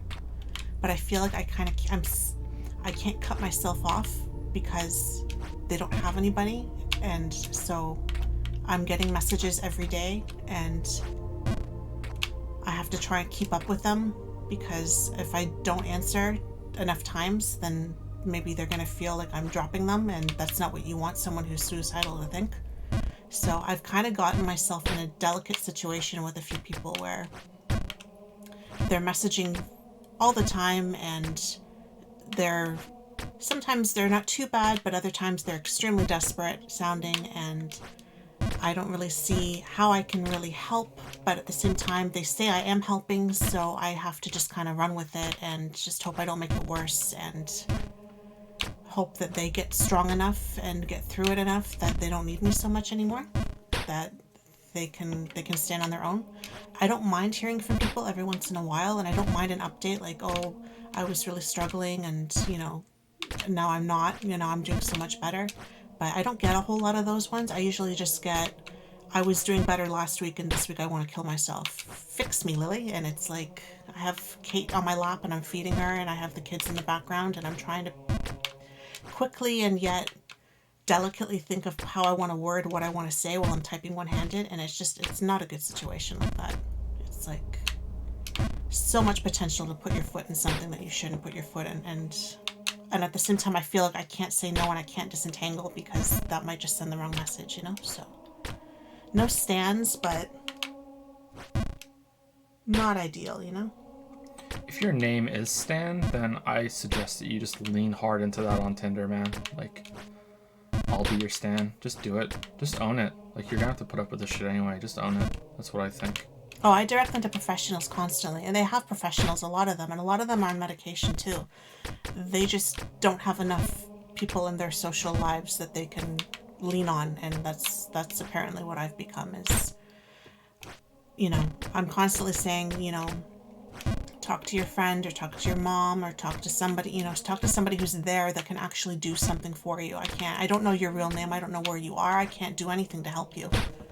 But they just want an ear, I think. And it's a very delicate, slippery slope.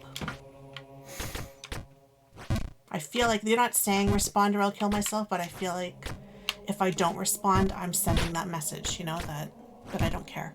And I don't want anyone to feel like I don't care. So I keep responding. And I just hope that I say something that's useful. Yeah, that's all I have to say. And you keep that completely separate from me, so I have no comments on what you're going through there, Lily. Sorry. Is anyone surprised that there have been no kind of toxic obsessive fans? Like, I don't think so. I think it's probably like that should be expected, considering the kind of very minor e-celeb that I am. Like, I feel like that's like I don't think that should be surprised, right? Yeah. You're surprised, really? There hasn't been any? Not about what I would expect. No offense taken. No. That's how it should be.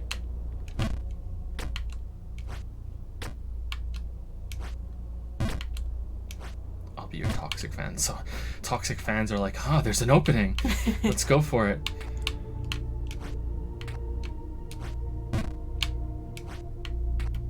I'm kind of surprised. I think I've been conditioned to expect the worst from the internet.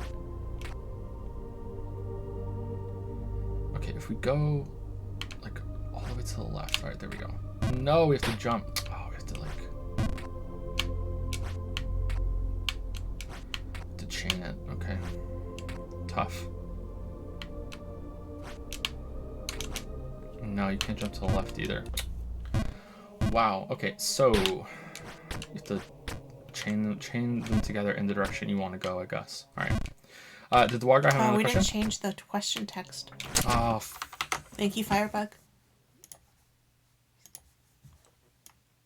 Sorry with the water guy. Okay, Fire so looking out for is water guy here? Water guy's not here, right? We would have seen him in chat. I haven't seen him. So water guy, if you just came here because you scrolled through the list of your like the stream to see when we answered your question, we started answering it. This is your second question that starts here. We already answered. We just forgot to put your name on the screen because we're just horrible at updating that. Sorry. I feel like the people who watch Answer are generally intelligent enough to realize content creators are human too and know you shouldn't smother them, even if they're a celebrity or someone you want to really look up to. Okay, that's not true. No, but no big toxic fans. No. I think pretty much anyone that's here on the Discord understands that for sure. Yeah, but no, there are plenty of people that are just like who watch this on the comments. Even some regulars that show up on the comments quite a bit. Yeah, they definitely don't see me as a human. They see me as an entity that they can just scream at. So maybe trolls though. Maybe trolls. Is there a term for when you get to the point where you're just expecting trolling so much that you start to dismiss a lot of stuff as trolls when you shouldn't? If there isn't, there should be a term for that.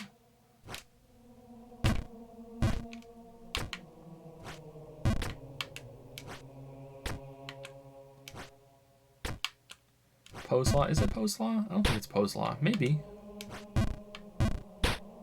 Anyway, what's Water Guy's second question? What do you think we as consumers can do to help make change in the gaming industry? Microtransactions in AAA games are an easy example. What can consumers do to send a clear message to publishers, developers that can keep pushing these types of monetization schemes? If you feel unable to answer the last question, this is a backup. If you can't answer the last one, skip this question. Okay. Well, I feel like maybe we should skip it because we answered that last time. I remember someone asked that last time when we were speaking about how I don't think voting with your wallet works. I just think that's complete bullshit. Like the vast majority of people who buy these things and play games aren't part of message boards. They aren't going to be part of boycotts. They aren't going to even know that this sort of thing is happening. They just play the games and are in their kind of isolated world. I don't know how many of the people are in like that. I'm going to guess it's probably that difference is getting smaller and smaller as time goes on. So maybe eventually that kind of thing would work. It seems that with the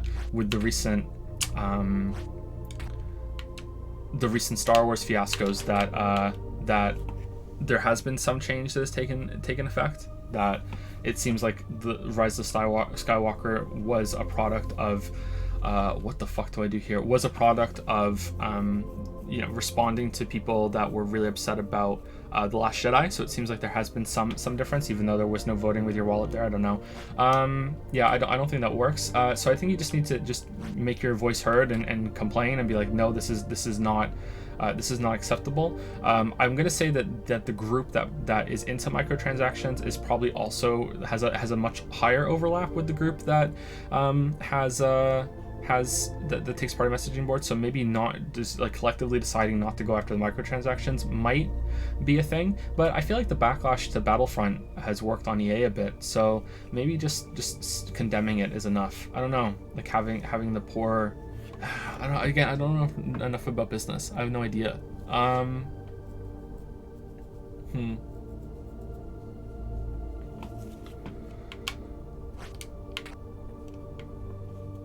I don't know, but I feel like that sort of thing doesn't particularly work.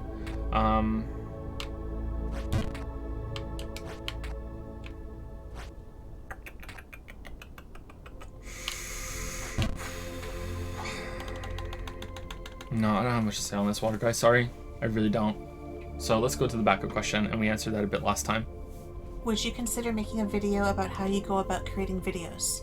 How you approach games the first, second, or third times through, what exactly you look for in various games, how you gather footage, and editing tips as well. Mandalore has a video on this already, but I would be interested to see your view on it. Yeah, I was actually going to say Mandalore has already done a video on this, so I don't think I need to. But if people are interested, then maybe it would be worth it. I don't know. Like I feel like it would be pretty boring in how I go through with it. There have been times in the past where I've almost streamed some video creation to see if anyone would get anything out of that. Just to see, to see if anyone would be interested to how I put a video together. But it would also be spoiling the video, and I know that the videos are so few and far between that for many people they become like an event when they finally do come out. So I feel like that would be spoiling some of it. So I don't know if I would ever do that. A video is possible, but it's not something that's high on my list. Like a video going through how I make these things, yeah, it's definitely not high on my list. I don't know if it would be all that interesting. Mandalores was pretty good. I know a lot of people got some help out of that. I guess it's possible. I can tell you right now, real quick, how I make the videos. I first of all I pick a topic, and my criteria for picking the topic are: am I going to enjoy the game? I never pick a game that I think I'm gonna hate. If I suspect I'm not gonna like it, but it's in a series that I typically still do like, I will still play it because I feel like that's fair, because I'm a fan of the series. But I never go out of my way to pick a game I think I'm gonna hate. Even Darkest Dungeon, I thought, and No Man's Sky, I thought, okay, I might like this. It doesn't always have to be like I'm really gonna like it. But is the music loud? Tell me if the music's loud. The other two are that I feel like the other two criteria are: do I think people are going to want to hear me speak about this? You know, like is there some amount of market for this? Although that's the lesser one on the three, and the other one is, do I think I'm gonna have enough to say about it? Like, am I going to enjoy speaking about this game? Music strong? Okay, let me turn down a little bit. Like, am I going to enjoy? Am I going to have enough interesting things to say about this, and am I going to enjoy making a video about it? After that, I play the games. I record everything that I do when I'm playing the games. I also have to make a decision early on if I'm going to be just playing this one game or if I'm going to be playing other games in the series. If it's a long series, are there going to be other games I'm going to need to play to make references to this game? Like for the Witcher video, I also played all the Mass Effect games. That sort of thing. I didn't play Andromeda though. So like that sort of thing. Like then I just play them all. I record all of my footage, like all the playthroughs. I just start recording all at once. I used to not record my first playthrough because I wanted to have the freedom to just mess around a little bit more and not have to mess up all my footage. And also I didn't have the hard drive space to record all the playthroughs. But that changed, and I had enough hard drive space, and I was starting to get really annoyed when something really like wow happened and I wasn't recording, and I got really angry at myself that I wasn't recording. So now I just record everything. So I record everything, and then after I've done all my playthroughs and I've collected all my footage, I make notes as I go through. For big projects, I will make notes as I go. Like I will just pause the game and I will go to the second computer next to me, and I will write at this time point this happened, or I'll stop recording and say at the end of the clip there's this example. I keep very very strict notes when it comes to a big project. So for lesser projects, usually I just play and I just remember and I make very general notes. So, but for something like The Witcher, I think that my total notes for the end now, with all 3 games, Thronebreaker and the 10 or so other games that I played, I think just my notes grand total word count was 95,000 words. So, that alone, just reading that out on its own, would be just shy of 9 hours if I just read the notes in a video. So that's the kind of note taking I do when it's a very very large video project. But when if it's a small video project, like Oberdin's notes were maybe at most like 1,000 words, maybe 2,000 words at absolute most. You know, like in that kind of range. I could make a video that's the size of Oberdin, like multiple of those a month easy now, I think. But sometimes it's hard to know how long the game is going to be, so there's not many Oberdin candidates, you know what I mean? So after that, I write the script with the notes, and after I write the script, I will record the script, and then I go into video editing, and then after video editing, after audio editing, I just arrange the video to the recording of the script in Adobe Premiere, and that's when the video has a lot of technical stuff that I guess a video on this topic would address, but I can't really get into that right now on just like off the top of my head in a stream like this. But that's a broad answer for how I make the videos.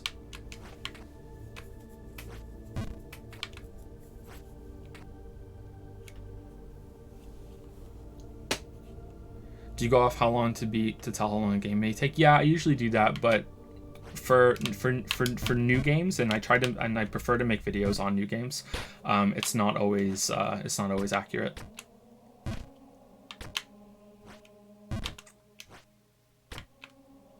Yeah, but that's my process for making videos. But for actually putting the videos together, like there's a lot of technical stuff, and that's where Mandalorian's video is actually pretty good. He goes into quite a few details on the priorities you should take. The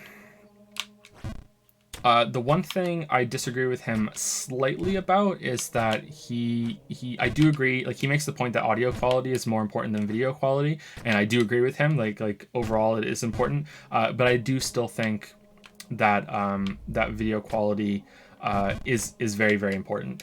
He agrees with that too, I'm sure. I don't want to strawman his point and be like, oh yeah, he was saying that that video quality doesn't matter. But the comparisons that he had with video and audio, and how he showed that the video is still perfectly fine, if the video is distorted but the audio is there, but if the audio is bad then and the video is good, then that's just like, no, it's a no-go. I feel like that makes it seem like the video quality isn't as important as it actually is.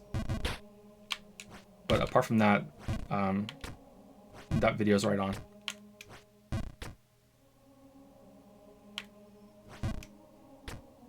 Gotta start training more to accumulate for AI. Yeah, wow, Harper, wow. You weebs are never getting it. Never, ever getting it. Ever get tired of seeing those really try to hit that 10-minute mark comments? Nah, it's okay. It's alright. I am one with running jokes into the ground, don't worry. Hey Nova, how's it going?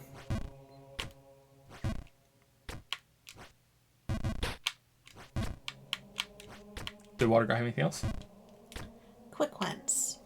One sentence replies are fine, both of you can answer. Favorite candy?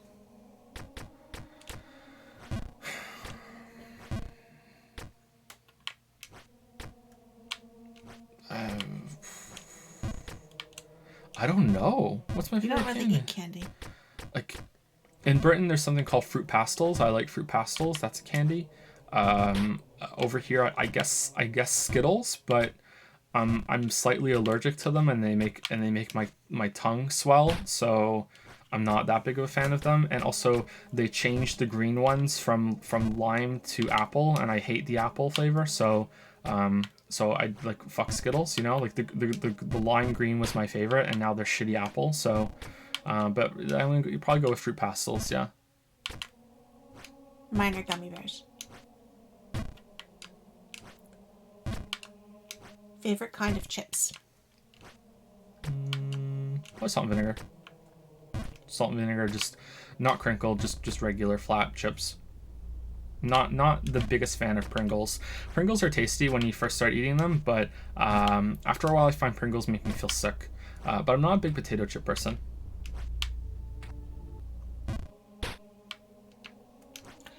I don't know. It could be salt and vinegar. I also like a Dorito from time to time. But I also like right now, if I had to choose, I'm feeling just like a plain Ruffled chip with some like sour cream chip dip. Uh-oh. The baby wakens. Yeah, you like chips with dip. I don't like dipping anything. I wouldn't mind some of that. I'm not a dipper. Least favorite stream meme?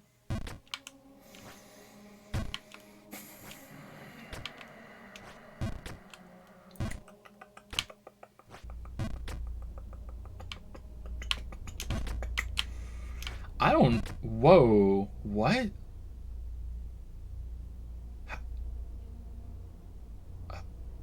How did we do that?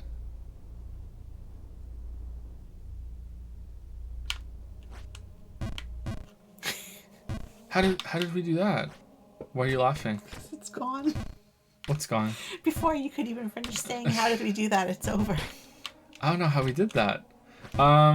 I don't know if I have a least favorite streaming. I can tell you my favorite. I can give you the answer, the opposite answer. My favorite is He Doesn't Know, because not only is it funny, but it also means that I can speculate and still read chat because no matter what I say from now on, and I really love that chat does this, and they just kind of decided to do it. If I ever speculate on plot points or anything that happens in a game, like even if I'm right or wrong, it doesn't matter. Chat just lights up with he doesn't know, or he knows. Like it doesn't matter what I say. It's always the same. So like I can just speculate and never have to worry, you know, like if I've gotten it all right, depending on chat's reaction. So that's my favorite, because I feel like it's chat doing a joke and giving a service at the same time. So I like that. I least favorite, I don't know, like I can say that lately I've been noticing a few more, as we've gotten like more an audience, I've been noticing a few inappropriate comments in chat, and it's making me want to step in and being like, yo, like let's calm down here, okay? Like some people are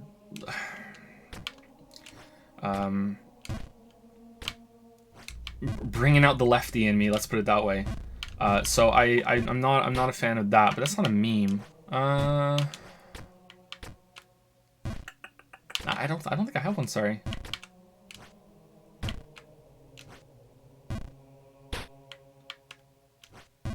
Asking for an update about the Witcher video, is that a stream meme? What about yours, Lily? Do you have one or no? I don't think I have one. Why are you torturing chat? Please don't chat. We're still on the water guy. This is still his questions. I like him to recreate that weird drawing. Exactly.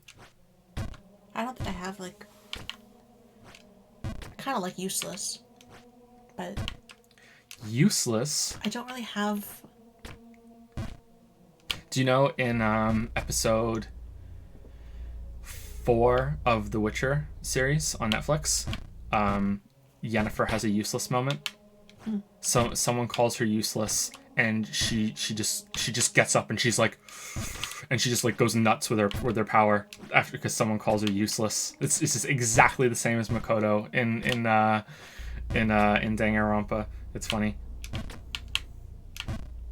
It's not Danganronpa, Lily. It's Persona, but they don't know that I'm kidding right now. Way to keep it cool. Yeah, they can't hear it, so we're whispering. Weebs can't hear whispering. Yeah, I can't think of anything in particular that...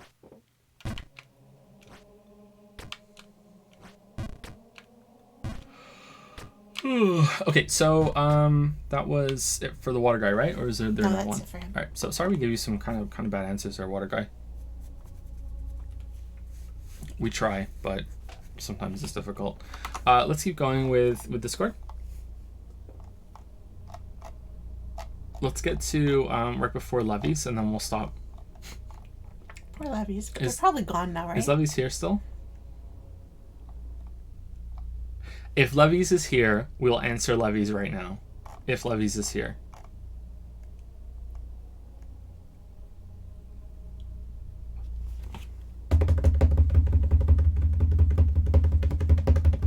Show thyself. It's not looking like... Oh! He's still here. All right, we'll answer Levies, and then we'll go back over to Patreon, and then we'll keep on with this one because I don't want to lose our spot. So we'll answer Levies. Or Levies. Is that right? It I doesn't look spelled right. it wrong. Oh, God damn it. Evie, right? Levies. Hey Joe and Lily, says Levies. Right? Is it Levies? Or am I saying it wrong? Now that I said it, I feel like I said it wrong. Because you were saying it wrong. Oh, fuck. I hope you are well. As always, I'm sorry if I write something wrong. I'm German and dyslexic, which is ironically a terrible word for people with dyslexia Exactly, to write. right? Just like if you have a lisp, you can't say lisp. Well, you're German writing in English, and I can't even read that, so I wouldn't feel too bad right now. First question. I know the weep stuff is a joke, but is it? Or are you slowly, truly turning into a weep? Ayayas in the chat, boys.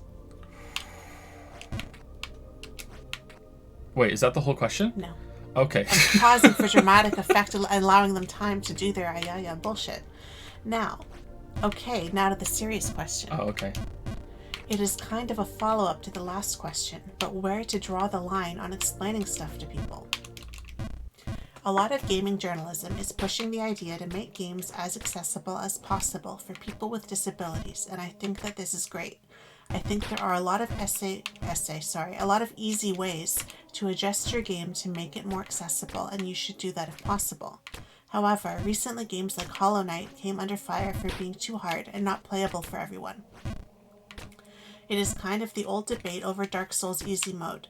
As I see it, the problem is to judge whether to change your creative vision of a game to make it more accessible, or if you want to present the product you had envisioned as closely as possible, and if there is collateral damage, so be it. Drastically speaking, I can't speak myself. I can't see F.E. Kojima. What? F.E. For example, maybe? Where is it? Yeah, example, yeah. Changing Death Stranding to make it more accessible, and I don't know if he should. Something along the lines of, I don't care if a lot of people have a good time, I want one person to feel exactly as I wanted and don't care about the rest. To turn this around from an essay into a question, what is your stance on this?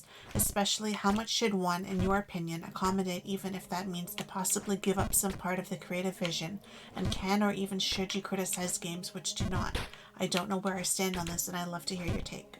Sure. So there's a lot to unpack here. So this has a lot to do with difficulty in games and whether games should have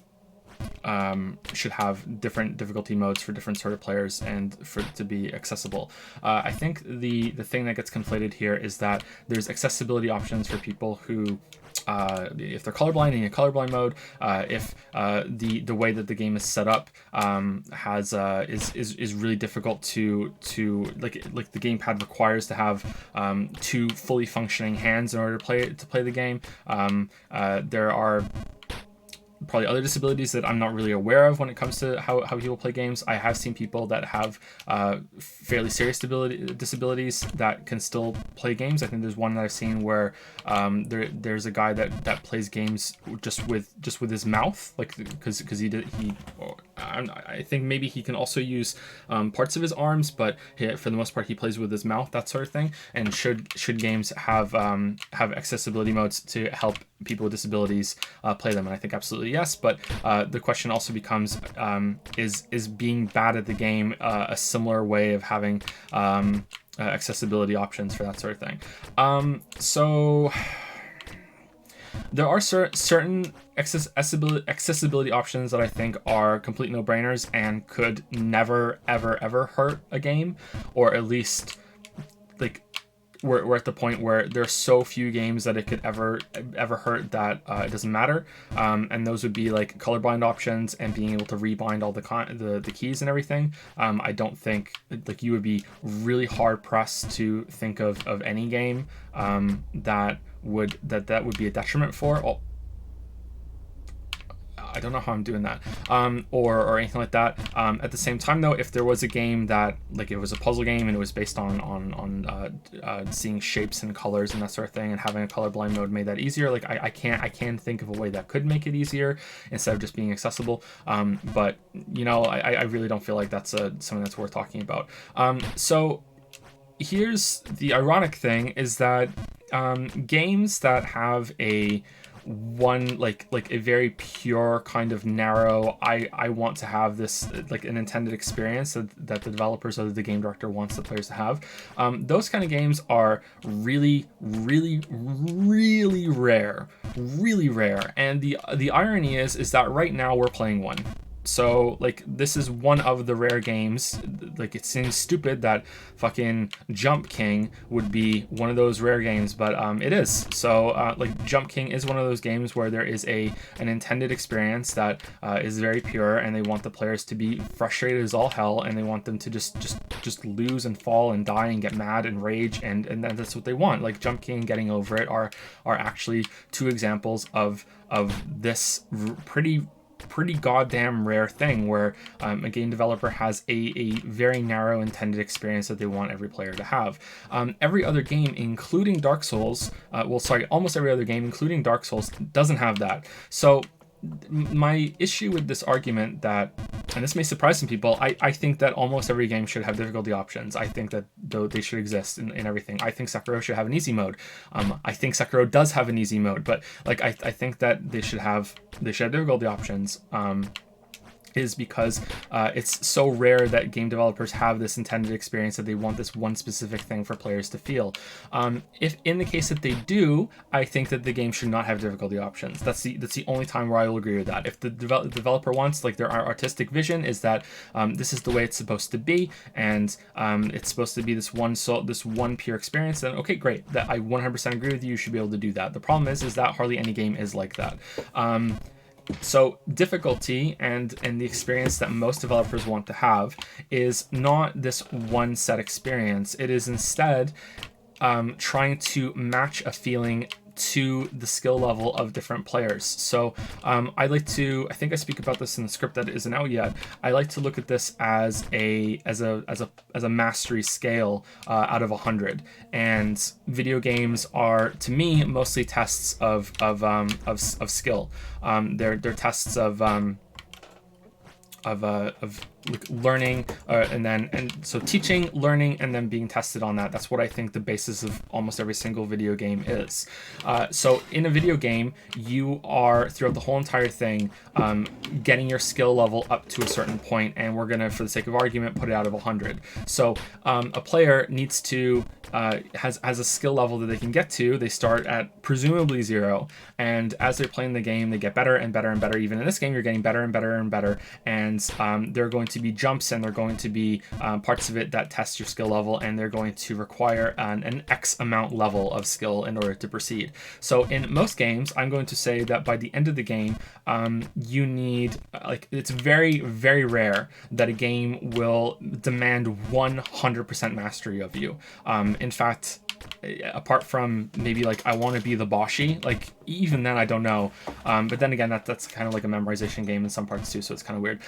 Like I would struggle to even think of a game that requires 100% like capping out the entire skill and understanding every single bit of the game and getting to 100%. I'm gonna say that most games are sitting around 60%. You need to have like a skill level of 60 out of 100 in order to get there. And the reason why this is important to understand is that it's not that the game designers want you to get to 60 out of 100, although some of them might. This is just the feeling that they've like sussed out at 60 out of 100. This is the level of difficulty that we want this boss to be. This is the level of difficulty that we want this feeling to invoke this level to be.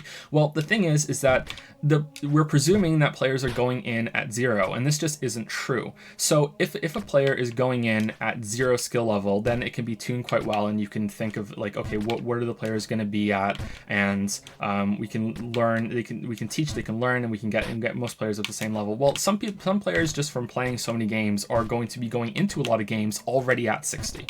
Like that's what we're going to be at. Like there have been plenty of games where, and I'm sure almost everyone who's listening to this right now has had a similar experience, where you've gone into a game and after the first maybe like tutorial level, you're like, okay, I know exactly what to expect in every part of this game, and I've pretty much already mastered it because I know, because I have so much transferable skills from different games that this is nothing to me. This is absolutely nothing to me. Go play Yoshi's Crafted World, and it's just like, okay, this is nothing to me. Like I've already mastered this before I've even done the first level, and that's a problem. And the reason why and the solution to that problem is difficulty modifiers. So you want there to be a harder mode so that it's like a debuff on the skill level or a buff on the required skill level. So if players are already coming in at 60, well, okay, then I'm going to need you to demonstrate that you actually have 80 out of 100 skill level for this one, or maybe the difficulty mode is going to be so high that it's going to go up to 100. So hey, we're demanding 100. Well, the thing is that even the presumption that the skill level for players starts at 0 is something that we can dispute. Some players come into a game with negative skill, like it might be their first game ever, or they might have played a bunch of other games and they've learned bad habits from other games, or they have so little idea what they're doing that the tutorial itself is difficult. Like they have to master like learning the game before they can even get there, or someone who's like brand new, right? They can come in with negative skill. And I feel that a lot of games need to cater to these people too. So if you look at it again with the weird kind of forced mathematical kind of system that we set here, if you want players to experience around like a 60 out of 100 on a certain level, well, if players are coming in with too much skill that they are overwhelmingly like just going to destroy that, and you change it so they can still get the same feeling by demanding 80, why can't you also just have a difficulty modifier that goes the other way, that players are not experiencing the game at the intended difficulty level because they suck? Why can't you have a lower difficulty level that drops that down to 20 out of 100 or 40 out of 100? The thing is, and the reason and what makes this click for me is that these players, the players that have a lot of skill level who are playing on hard mode and are getting the 80 out of 100 challenge, and the players that are right in the middle and are getting the 60 out of the 100 challenge, and the new players that are new and suck, new players that are new, that's a great saying, Joe. The new players that suck who are getting the 20 out of the 100 challenge should theoretically, in a perfectly balanced game, all be getting the same experience that the developers wanted the players to have. And that's why difficulty modifiers should be in every game, because if they're done well, every single player is getting that same experience, and that's what they want them to have. That's the goal. And again, the caveat here is that games that have a very pure experience, which is that fuck you, it doesn't matter how good you are at this game. It doesn't matter how if you're new games. It doesn't matter if you are amazing at games. I don't give a shit. I want you to have this horrible struggling experience. Those games are really rare. Like again, we're playing one right now, but those games are really fucking rare. So with those being the exception, I think that's why I think difficulty modifiers are really, really important, and that they should be present in every game. For something like Sekiro and Dark Souls, they're built into the game already. You just have to go looking for them. Like there are plenty of bosses and encounters in Sekiro that have tests of knowledge. I didn't think that Sekiro had very many of these at first, but the more I played it and the more I did research on it, the more I realized that it does. I'm not someone that uses a lot of items and like the equivalent of spells in Sekiro, which is like your ninja tools, but like for Lady Butterfly, sorry for spoilers for Lady Butterfly, like the shurikens on Lady Butterfly just fucking Shrek her. Like you can just get so much extra damage, and you can just, what I consider, easy mode your way through that fight by using a tool, by understanding how that tool works and using it appropriately. I consider that to be kind of like the equivalent of an easy mode. It's requiring much less amount of skill from the player in order to get through that. Whereas I didn't know that was something that would make her easier when I first played, so I just did it the normal way. You know what I mean? Like that's why I hate, like when Souls games are used as like this fucking bastion of like, oh yeah, it's like, look, Miyazaki has this intended level experience, and difficulty modes would just completely obliterate that. It's like no, motherfucker, like Dark Souls has difficulty choices. They're just baked into the game, and I think that's a really good way of doing it. I wish it was made a little bit more clear to some people, or I wish that there was less I don't know, like stigma, I guess, about using these tools, coming from someone who doesn't really use those tools. Maybe I'm a hypocrite here, I don't know, but I just wish that it was a little more acceptable to use those if you are struggling in those kind of games. So yeah, it frustrates me because Dark Souls and even Sekiro, which has the least amount of options when it comes to easy mode. Like easy mode in Dark Souls can also just be like, you level up, you can grind. It's an RPG, for fuck's sake. Anyway, so that's how I view difficulty options and accessibility. I think that the amount of games that are going to have this very, very narrow intended experience are so rare that they're really not worth talking about. And anyone who thinks that having the difficulty modes is like taking away from that experience, I just don't think has realized what a lot of directors and developers are going for. They want players to have this intended difficulty experience, and difficulty modifiers allow different players to get there. Like for me, like there was only, I think I struggled a little bit in Sekiro at the beginning on Lady Butterfly, actually, because that was the second boss that I killed, or was it the first boss that I killed? What's the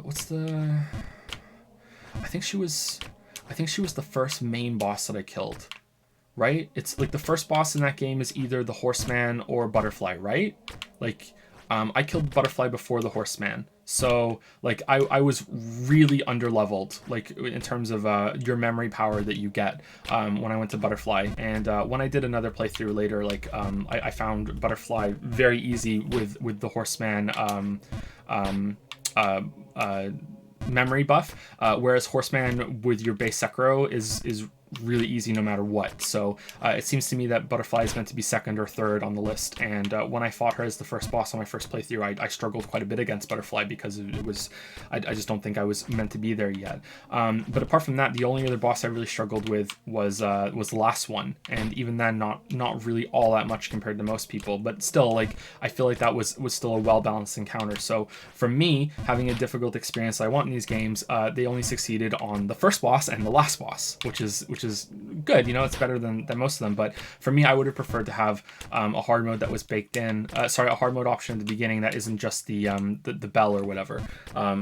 But then there's a huge problem with hard modes, with difficulty modes, which is like, how do you know what you should choose, and how do you communicate to players what they should pick and all that stuff. And yeah, I don't know. Like that's a whole other topic though. Like maybe some people in chat have been saying that. I don't know. I haven't been really paying attention to chat right now. But yeah, that's how I feel. For me, Sekiro and a lot of the latest Souls games have been way too easy, and I wish that they had hard modes to pick at the beginning, because may not look at it right now, but yeah, I have too much translated experience from the other Souls games that I've played.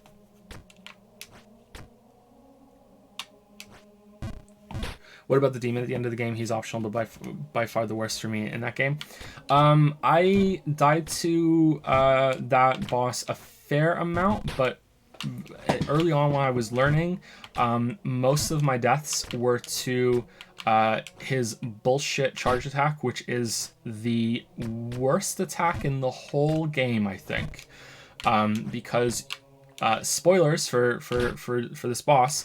The solution to avoiding that perilous attack is that you have to jump over it. And when you jump over it, your model actually clips through his entire model still. There's no way to clearly jump over it. And seeing as he's so large, I didn't think that was an option. So I died a lot to that before I realized, oh, it's just they didn't make this look as good as it should have been. And that was very, very annoying. But yeah, that's where most of my deaths came. After I realized that piece of bullshit, that boss was actually quite easy, except for being a bit long. Malevi says, really like that point. The psychologist in me now tries to think of a way to categorize kind of games by the means of experience in one doesn't improve your skill level in the other. So like non-correlating gaming abilities. Hard to express the idea. I hope you get what I mean. Maybe how many game skill sets are there that don't influence one another? This could become a follow-up question if I get my thoughts more organized. Really liked your answer on this. Thanks. Oh, you're welcome, Malevis. Yeah, it's I wonder about this too sometimes, like how many different skill sets are transferable, and as someone who again wants to make a game eventually, like I wonder about that, and I wonder what kind of accessibility options that I'm going to want in the games that I make. I feel like Celeste probably takes it too far, and I don't know. I also feel like there's the difference between difficulty options, and then there's just like a cheat mode menu that's there whenever you want. I feel like sometimes these games have it be like it's too easy. And also, like, having said everything I just said, like I do get annoyed sometimes when people who've played Dark Souls come at me and say, you know, this boss was really, really easy because I just summoned my buddy and we just 2v1'd it. It's like, okay, well, like, I understand, like, that's an option, but at the same time, like, that makes me think that you didn't even really beat the boss. And then I start to wonder if I'm a hypocrite because, like, that should still be legitimate, but that's, like, that becomes, like, a whole different game and a whole different difficulty mode. There was a little bit of a hubbub on Twitter the other day about using save states when you're playing old Super Nintendo and NES games. If you're not aware of this, the Switch versions like that are like made by Nintendo itself have a rewind function. So like something like save states where, well, I think it has save states too along with a rewind function. So if you're playing Mario 3 on the Switch version, the NES like group of games that they have available on for being a Nintendo online subscriber, like if you die in Mario 3, you can just hold down L and R and rewind the game for a couple seconds and then just try again without having to restart the whole entire level. And there was a hubbub on Twitter about how, like, well, if you beat the game by using that, did you really beat the game? And there were a surprising amount of people who were like, yeah, of course you did. Don't judge people for how they play games and everything like that. And meanwhile, I'm there like that monkey meme where the monkey's just kind of doing like the sideline, and I'm like what? Like, is this real life? Of like, you can beat the game with cheats and it can still count as beating the game? Like, what?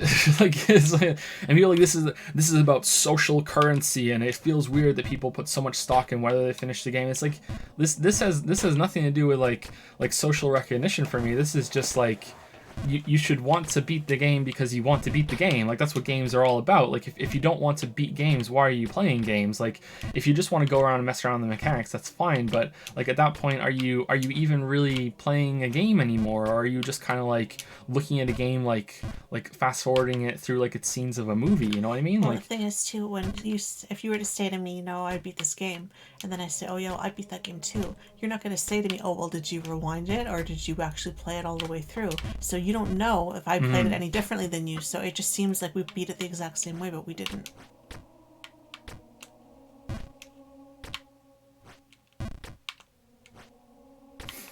I mean, using cheats to beat the game is too realistic. Don't we play games to escape from real life? I don't know what that means. Sorry, I don't know what you mean by realistic.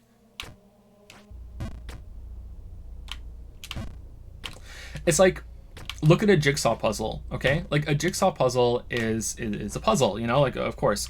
And it's when you get a jigsaw puzzle, you open the box, you put all the pieces around. The joy of putting the jigsaw puzzle together is seeing it come together slowly and working out how the pieces fit together, and it's meant to be kind of a therapeutic act sometimes. You're putting it all together, and it's a struggle, and it's like, okay, you have to remember the different pieces, you have to get an idea of the what the picture looks like, you have to constantly look at the picture on the box and see how it all puts together.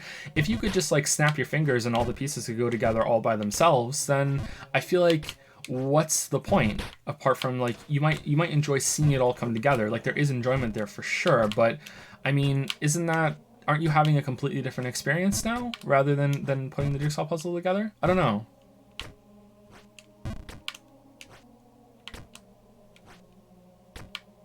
I wouldn't call a puzzle a game though.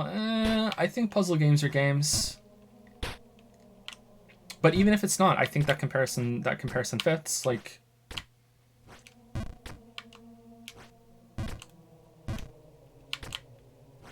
if you watched a movie and you just like put it on ×2 speed, barely paid attention to it, and at the end, like, you were on your phone the whole time, and then afterwards you just go on Wikipedia and look at the plot synopsis, and you're like, yeah, okay, I've seen that movie now. Have you? Like,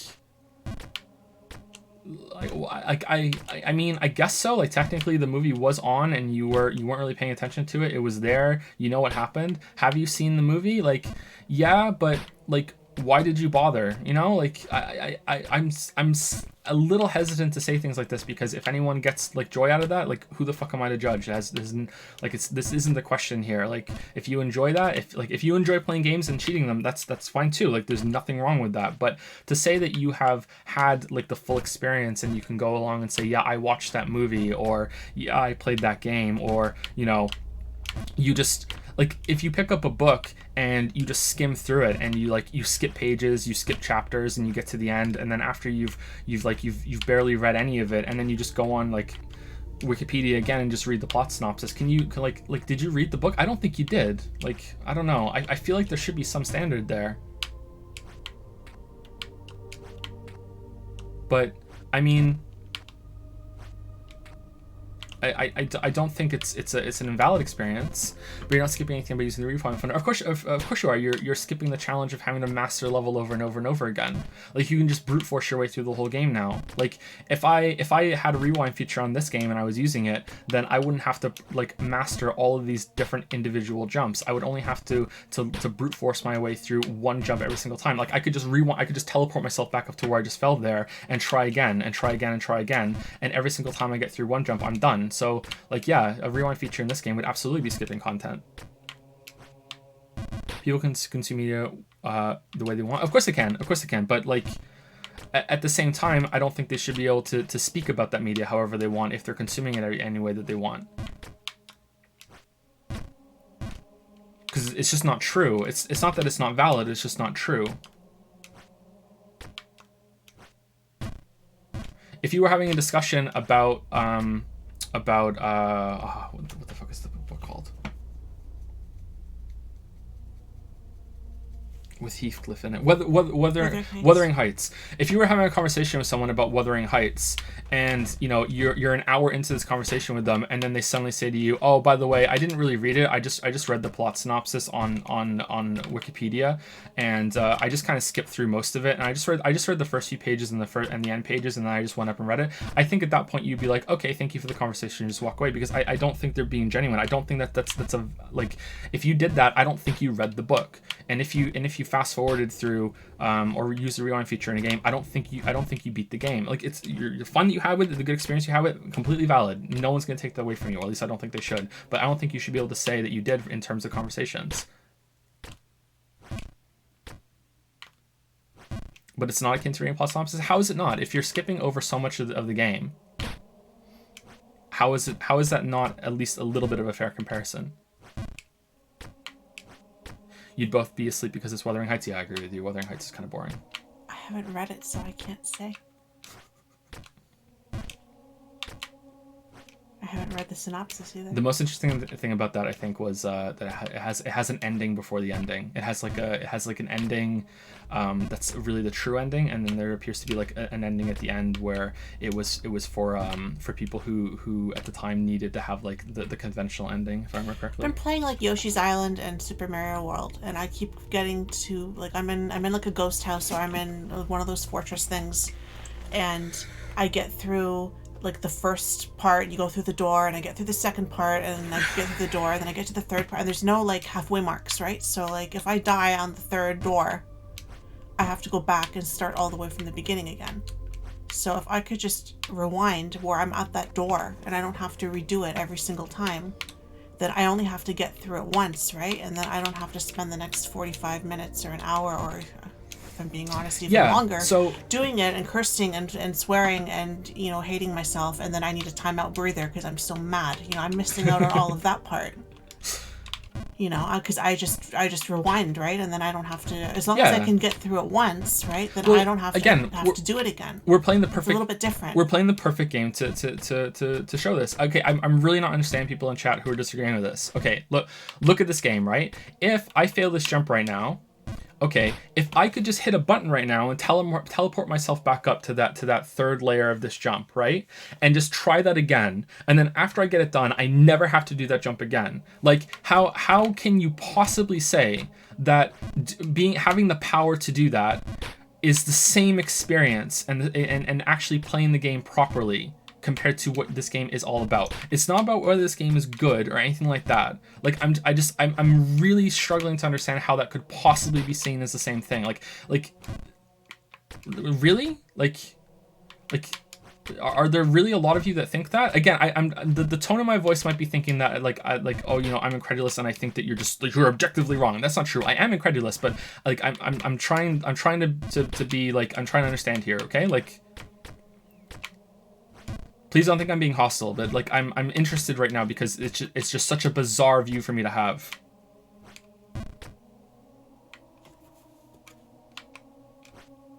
Because that's exactly what save states are. Now, save states can be used fine, I think. It's not like if you use a save state, it's completely off the mark. Like, if like right off the bat, if you use a save state because the going through all the menus and loading the game is quite like long, and you just want to use a save state just to skip over that, like there's nothing wrong with that.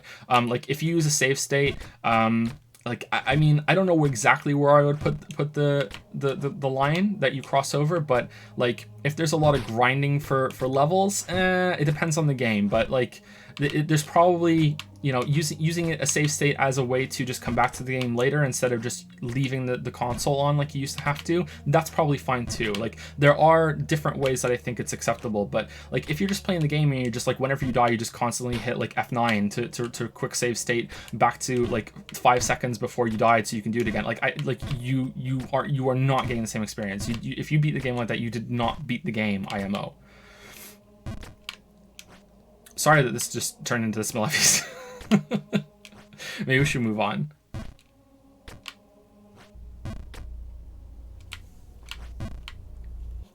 Yeah, let's move on. Let's move on. This was fun though.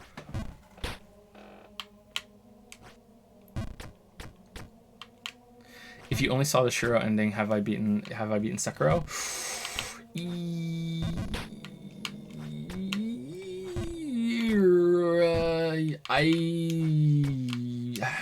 Yeah, no. What's that one again? I mean, oh, that's tough. I'm gonna say no. I'm gonna say no. Like, oh man. The super short one. The fight after that is still pretty tough. Oh god, I don't know. That's really hard. That's a tough one. Like there's that thing where you can do is it like Far Cry 3 or 4 that if you don't leave a room, the game can end 10 minutes in and you get an ending? Like I would say that's not, you haven't beaten the game. No. That's pretty fucking early, man. I'm gonna say yeah. I'm gonna come back to yes. Yeah, I think that should count. Like you beat it. Yeah. Like I mean, you should probably clarify that when you're having conversations with the people. But yeah, I think that counts. That counts. All right, let's move on. So I'm going backward, or so we skipped ahead, right? No, Milevi's had a different question, right? Or is that the only question Milevi's had? Yeah, that's it. Oh, I thought there was a different question. They put one, but then there was no two. It was just so I read it as one. That's why you would think that. Milevi's toying with us. All right, so next is Halt Fire.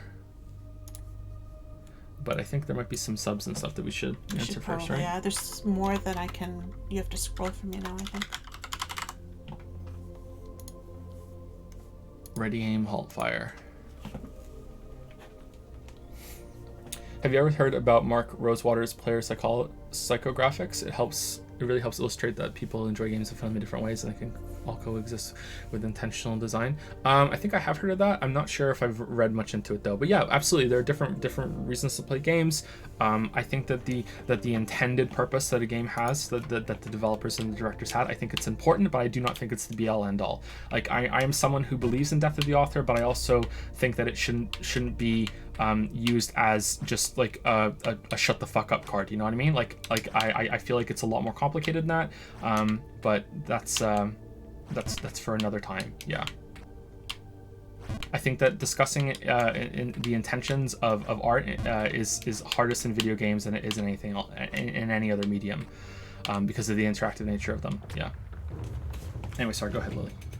Thank you to Sensual Celery. That's an interesting name. Who resubscribed for 2 months with Prime and says, "Is it insulting or flattering if I fall asleep to your reviews almost every night?" No, it's not insulting at all. I think maybe a little flattering because that means you like my voice and you like the sort of like methodical approach to the videos. Like there have been videos like mine that I've used as a sleep aid in the past too. So yeah, it's fine. Thank you to Mediocre Pixel, yeah. Mediocre has resubscribed. Where am I? For 13 months. Thank you, Mediocre Pixel. Thank you, Mediocre Pixel. And then it was Harper who said, "I gotta start cheering more to accumulate the 4 and used 1 bit." And you read that when it came up in chat. Traitor Harper. Can't believe you, Harper. And then thank you to Avant132 who used 1 bit and says, "We'll show this fake weeb who he really is when we get a yaya." You guys are never getting a yaya, even though someone just cashed one in. It's a billion monocoins. It's never happening. Thank you to Samuel Aguilar09. Sorry I said it wrong. Who used 1 bit and says, "Yeah, let's show him." I feel like we're reading that Sonic thing again. Thank you to Son Carl C or Son Carl. Son Carl C, I think. That's how I've said it in the past. Who resubscribed for 22 months and says, "Hey Joe, Happy New Year. My ear is clogged full of crap." I'm sorry. I'm sorry for that. Like, it must be really annoying. I hate it when I get a clogged ear. Thank you to 77 Hockey who resubscribed for 19 months and says sub. Sub. And thank you to Lemaniac who gifted a sub to Aloname, I think. I'm reading this from quite a ways away. Alanim, yeah. For I all think you it's- people I who think are it's like, Alanim. why is she reading? Why can't she read? It's because I can't see very well. Sorry about that. Thank you to Anoctium. Anoctium? One word. Unoctium, yeah. This is a tough name to say. I struggle with this one. They subscribed for 7 months and said Nana. Nana? Not Nanny? Nana? I see an A. Is there an E on it? It's an A, yeah. You're right. It's Nana. Not Nanny. I thought it would be Nani. Nani? Oh no. Thank you to everyone. That is all for now. Now we go to Hellfire. In just 1 second, someone. Reviewer requests queue. All right. Ooh. Loner Archon has cashed in a dad joke book joke read aloud. All right.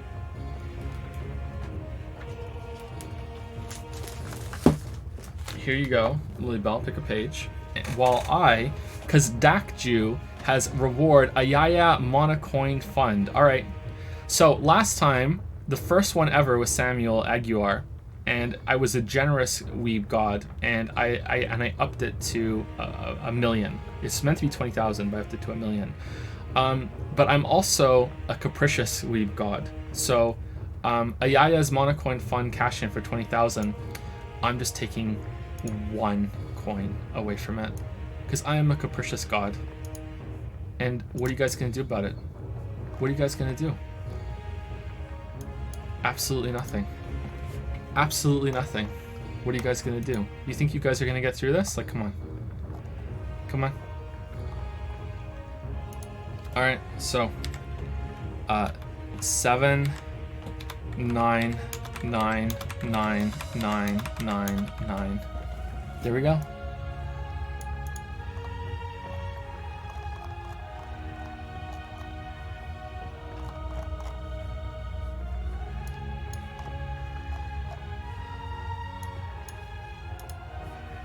You sure showed me weebs, didn't you? There you go. I found like an international part of this book. And since chat is so international themselves, I shall read the international part. Alright. Where do hamsters come from? Hamsterdam. What do you call the place where parrots make films?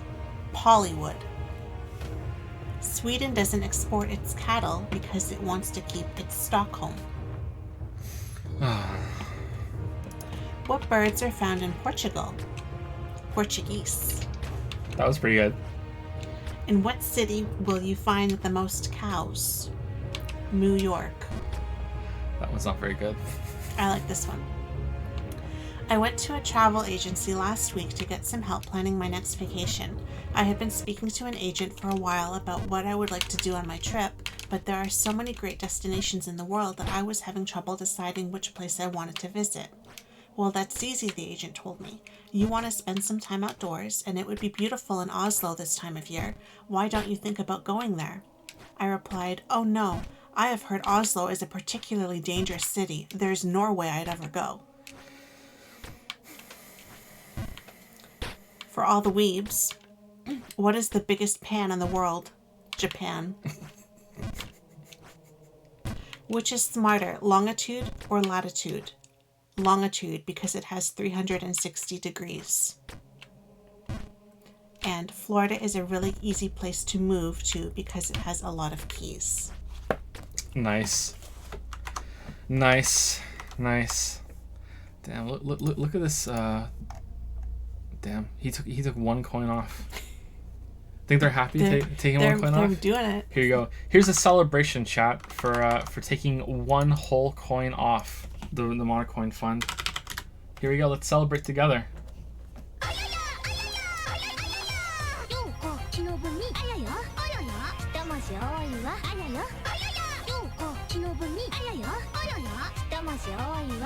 All right, let's have 1 more Yaya for every coin that was just taken off the list. All right, there we go.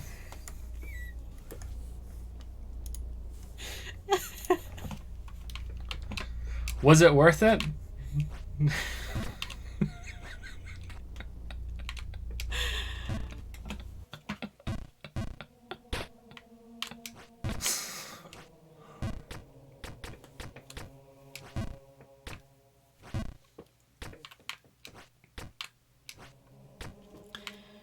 Halt Fire. We updated the name on the list, right? Yeah. Okay.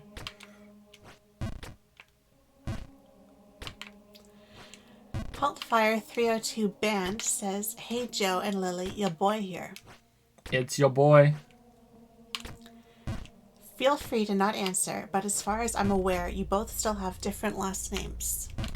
Yes. Will the children be taking the Anderson or Evans last name, or both?"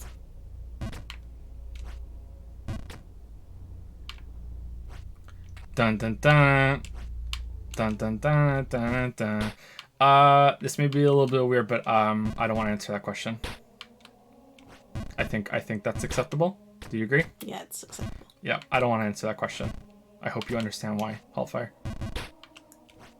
Second question.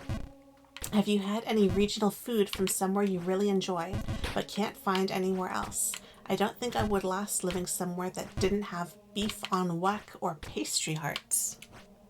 Ooh, pastry hearts. Yeah. Huh. They sound really good. The thing they have here that we haven't tried, I don't think we tried, did we try it? Was the Donair. Oh yeah, Donair. And yeah. they have Donairs everywhere here, and we haven't tried them yet, but I feel like we probably should while we're here. They even sell Donair kits in the grocery stores, yeah. Yeah, we haven't tried Donair. So for Canada, I really like poutine. Like poutine is one of my favorite meals that's here. If you are unaware of what poutine is, or like it's actually pronounced poutine, but everywhere else apart from Montreal and apparently Moncton say poutine, but it's meant to be Putin, like the leader of Russia. Oh no, politics. A poutine is French fries, gravy, and not cheese curds.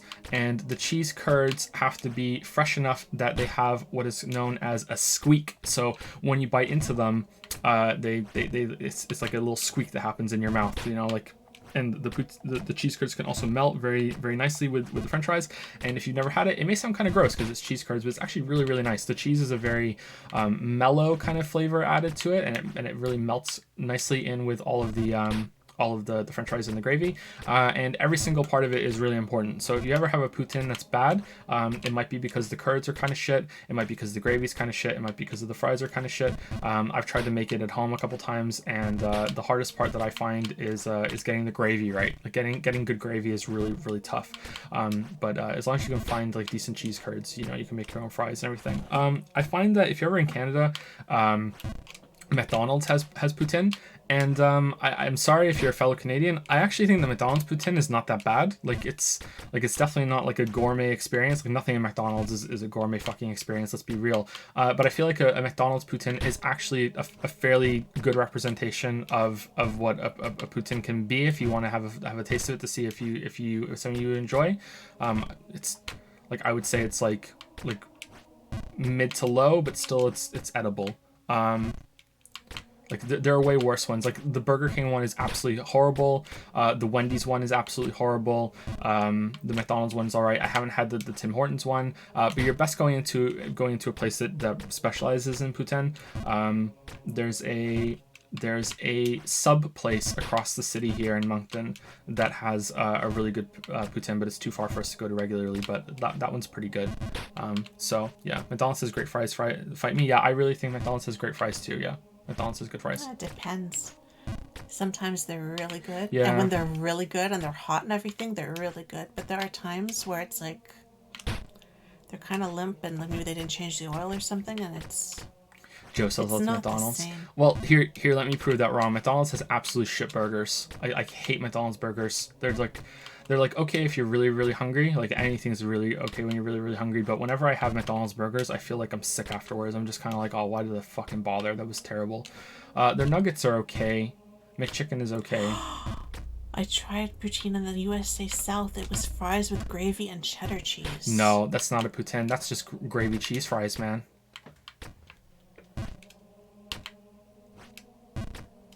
What's your opinion on McDonald's apple pies, though? I like them. I'm not a big apple pie fan, but Lily likes them. I like them a lot. For the longest time, I didn't actually like apple pie. I just liked like their apple pie, which is kind of like a turnover kind of pie, and that's the only apple pie I would eat. But now, the restaurant I worked at before had apple pie, and I got into it.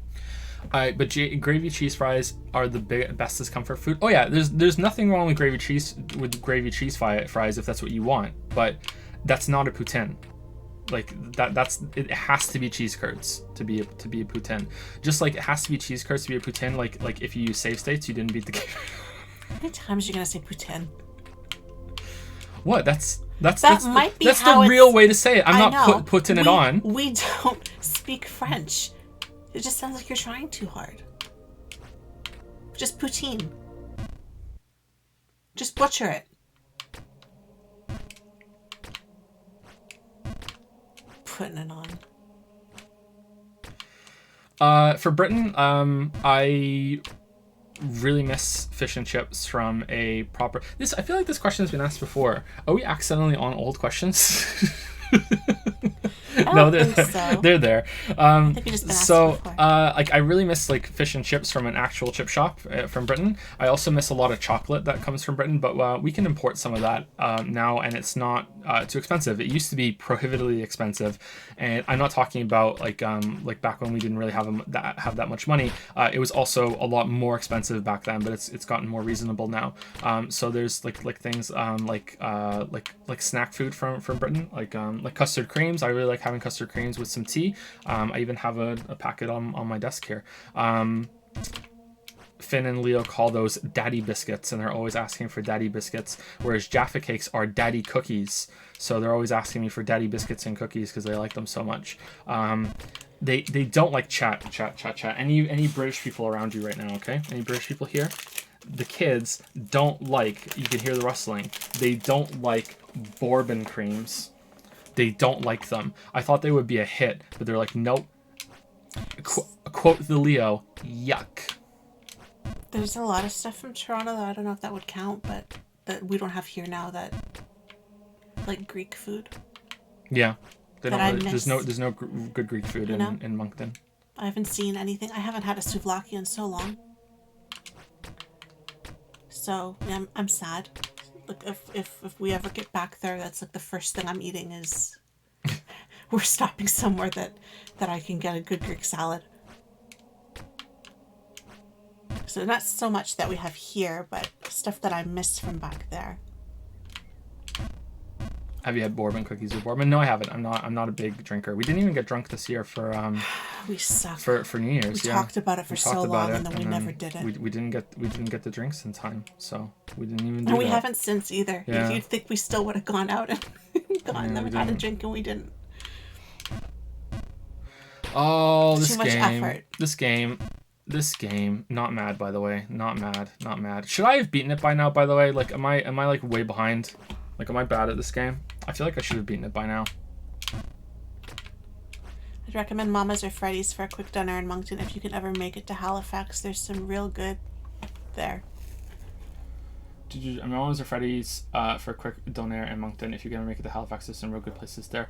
Freddy's is good. We haven't had doner from Freddy's, but we have Freddy's Pizza, and Freddy's Pizza is, like, we agree, the best in Moncton, I think right? It's Freddy's is the best pizza in Moncton. I don't think we've had Mama's anything apart from pizza, and we didn't really like Mama's Pizza, did we? I think I tried. I think that was the one that had nachos, and I said they were okay, but they weren't great. I don't know. When we first got here, we tried anything that had. I love nachos. And we had a really great nacho place in Toronto, so I was really missing it. So any place that had nachos on the menu at the beginning, we tried. Like, I would order every time, no matter where it was from. And they were all so...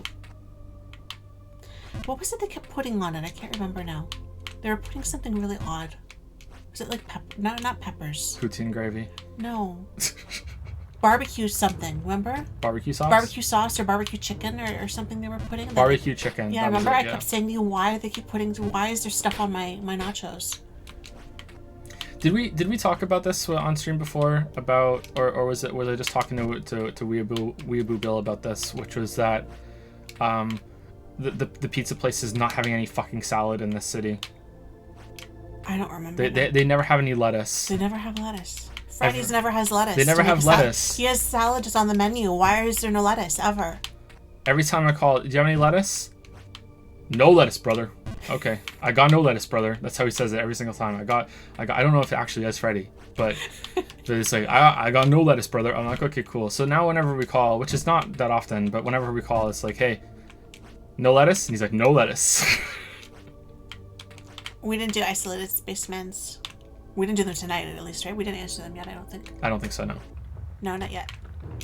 Isis Spaceman is Jaime, right? I think so. I always get confused, and I think it in my mind that it is, and then I doubt think in your myself. mind? You know what I mean? Like, Yeah, I think it's Jaime, and then I'm like, no, what if it's not? So then I don't want to say it is, and then I'm wrong. So now you know. I think you're somebody named Jaime. If you're not, then I'm sorry. Oh my god, this is as far Moment as of we've truth, gotten. we're gonna find This out. is as far as we've gotten. Okay, so what do? Do we just jump all the way up to the top left? We have to jump all the way to the top left, right? Hey, Mad Babe. There's no way we jump all the way to the top right. But it's this game. It's this game. Did we jump all the way to the top left? And she's blonde. It's the babe! She's here!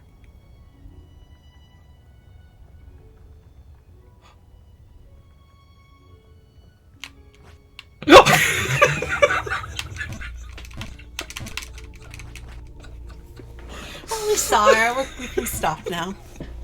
We can call it. I can't believe there's actually a babe. Oh, far.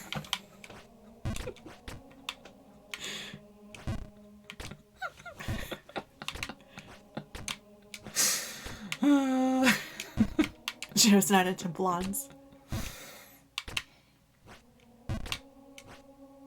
I'm into one specific blonde.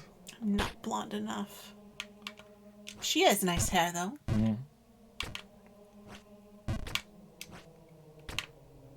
Did Hall fire another question? No. Is there anything else you can think of? When I read this question the first time, I didn't really have anything, to be honest. I thought of the Donairs, but, like, there's not a whole lot here that is unusual that we haven't had, and there's a lot of stuff that they don't, you know. Do you know what? There should be a place. There's no Mr. Subs here. They're my favorite. Donair is so good that we should do this. I take it back. Who asked me earlier what I would do if this fell through? If this falls through, I'm gonna open my own Donair place in Moncton, and I'm gonna call it the Fresh Prince of Donair. That's a good one. Exactly. And we'll have lettuce. We'll have lettuce. And salads, I hope. No, just lettuce. I got salad when we got pizza, and Leo ate like all my croutons. It's all he wants. He doesn't want anything like no lettuce, no whatever. He just wants. He reaches in and he picks up the croutons. Sorry, mommy. Sorry, mommy. Mommy. For mummies? I'm really sorry. No, for Eos. It's for Eos. It's not for mummies. It's for Eos. It's not for Eos. It's for mummies. You do that too well. There's a New York pizza place called Cut My Life Into Pizzas. Yeah, that's good. That's good. We think that Kate babbled her first word tonight. Yeah, it really sounded like it, didn't it? She babbled mama a couple times. And she was looking at me Yeah. for one of them, so it's like she knew. So she might have said it. It's still too early for her to start talking, but apparently girls start talking months before boys. So like it's possible that she could, like, she babbles a lot, but that was the first time she clearly babbled like something that we could recognize. No, yeah. No. No, yeah, no. Usually it's mama, No, yeah. ba na na da da da ba something like that. But Anyway, so the moment has passed now, so I can actually take 20,000 away from the from the IIF fund. Like you guys didn't think I would actually do that to you, right? Like I'm not gonna just make it be 1. All right, so it's 7 and then 999 and it was 20,000, right? So that should be 8000, right? 1 2 3 1 2 3. No, it's 8 here.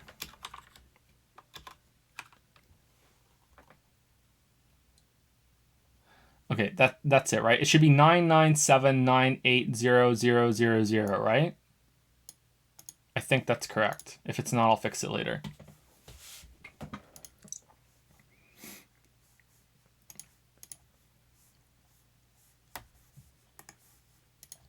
He will never read my super insightful stuff, damn it, Joe. Oh, I read it. It's just not insightful. I read your comments all the time, Flexen. I saw Flexen say that he said it, but I didn't see what it was. I'm scrolling out. Where is it?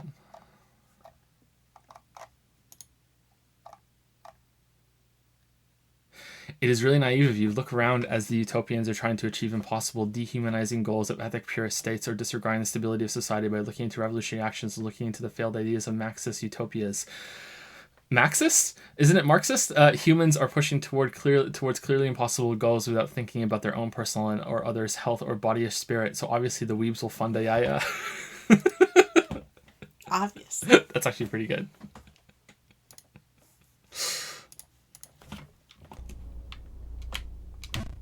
Oh, for fun, no. I can't believe we saw the babe, though. We saw the babe. She's there. She's waiting for you. We saw the babe. The question is, like, when you go up and see her, does she kick you in the nuts or something? Like, there's got to be like a punchline, right? There's got to be. Does she punch you in the nuts? Maybe she punches you in the nuts. Yeah. It's no way that it's like actually a babe. Or does she like wait up there all this time and then you got up there and she saw you and then you fell all the way down and she was like, fuck this, I have better things to do, and she's gone now. Maybe she's gone. Maybe it forces you to fuck up that jump at the end there. Like there's no way to do it. That's for fuck's sake. Anyway, read the next question. I have to switch the name. I did already. Did you put Firebug? Yeah, it's Firebug, yeah. Okay, it's Firebug. Hey Joe and Lily. Joe, what kind of experience system do you like best? Experience is supposed to simulate learning through action, somewhat like Skyrim, but some games literally teach your character how to do things you, as a player, couldn't before. Instead, for a topical example, Force Pull in Star Wars. Personally, I like it best when the player has the ability the whole time, and the game simply hands you the information, like techniques in Catherine or some levels in Baba Is You. Okay, so let's boil it down. There's just to recap what Firebug just said. So there's experience systems where you kill monsters and you just get experience points that you can spend on things.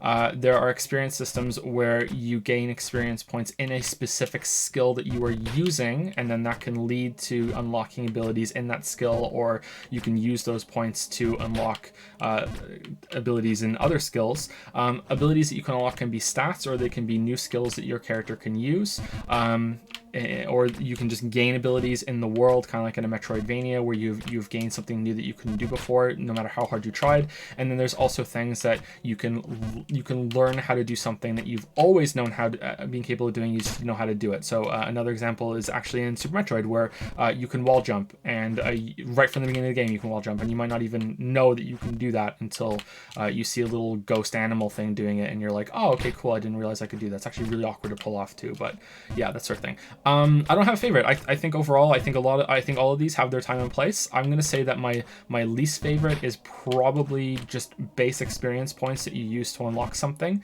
but that depends on how the game works. I think that it can be that can still be fun. I do really enjoy finding things in the world because it rewards exploration. So overall, if I have to pick a favorite, it would probably be that one. I like the tangible aspect of like finding a new ability or finding a skill point in the world that you can now use on something. If it's unlocking something, I think that's a lot of fun. I wish that Sekiro had leaned much harder into that. That's what I was expecting it to be when they announced the game. I thought there was going to be like a lot of different stat points that you could find and different increases that you can find around the world, but it turns out that wasn't it at all. So I was a little disappointed in Sekiro for that. But I think that if I had to pick something for an RPG system to use, I like Skyrim's version quite a bit. I like the idea of, to get better at one-handed fighting, you actually have to go out and one-handed fight. I think that's pretty cool. But I think a mixed system is probably best with that ability. That is how you gain the experience points. And then on top of unlocking talents within that kind of tree, I think that you should be able to have like a base skill system, sort of like what Fallout 3 uses in Fallout New Vegas. I think that a mixed system is best for RPGs. Yeah, but they all have their place. There's something specific I want to say here, but I can't remember it now.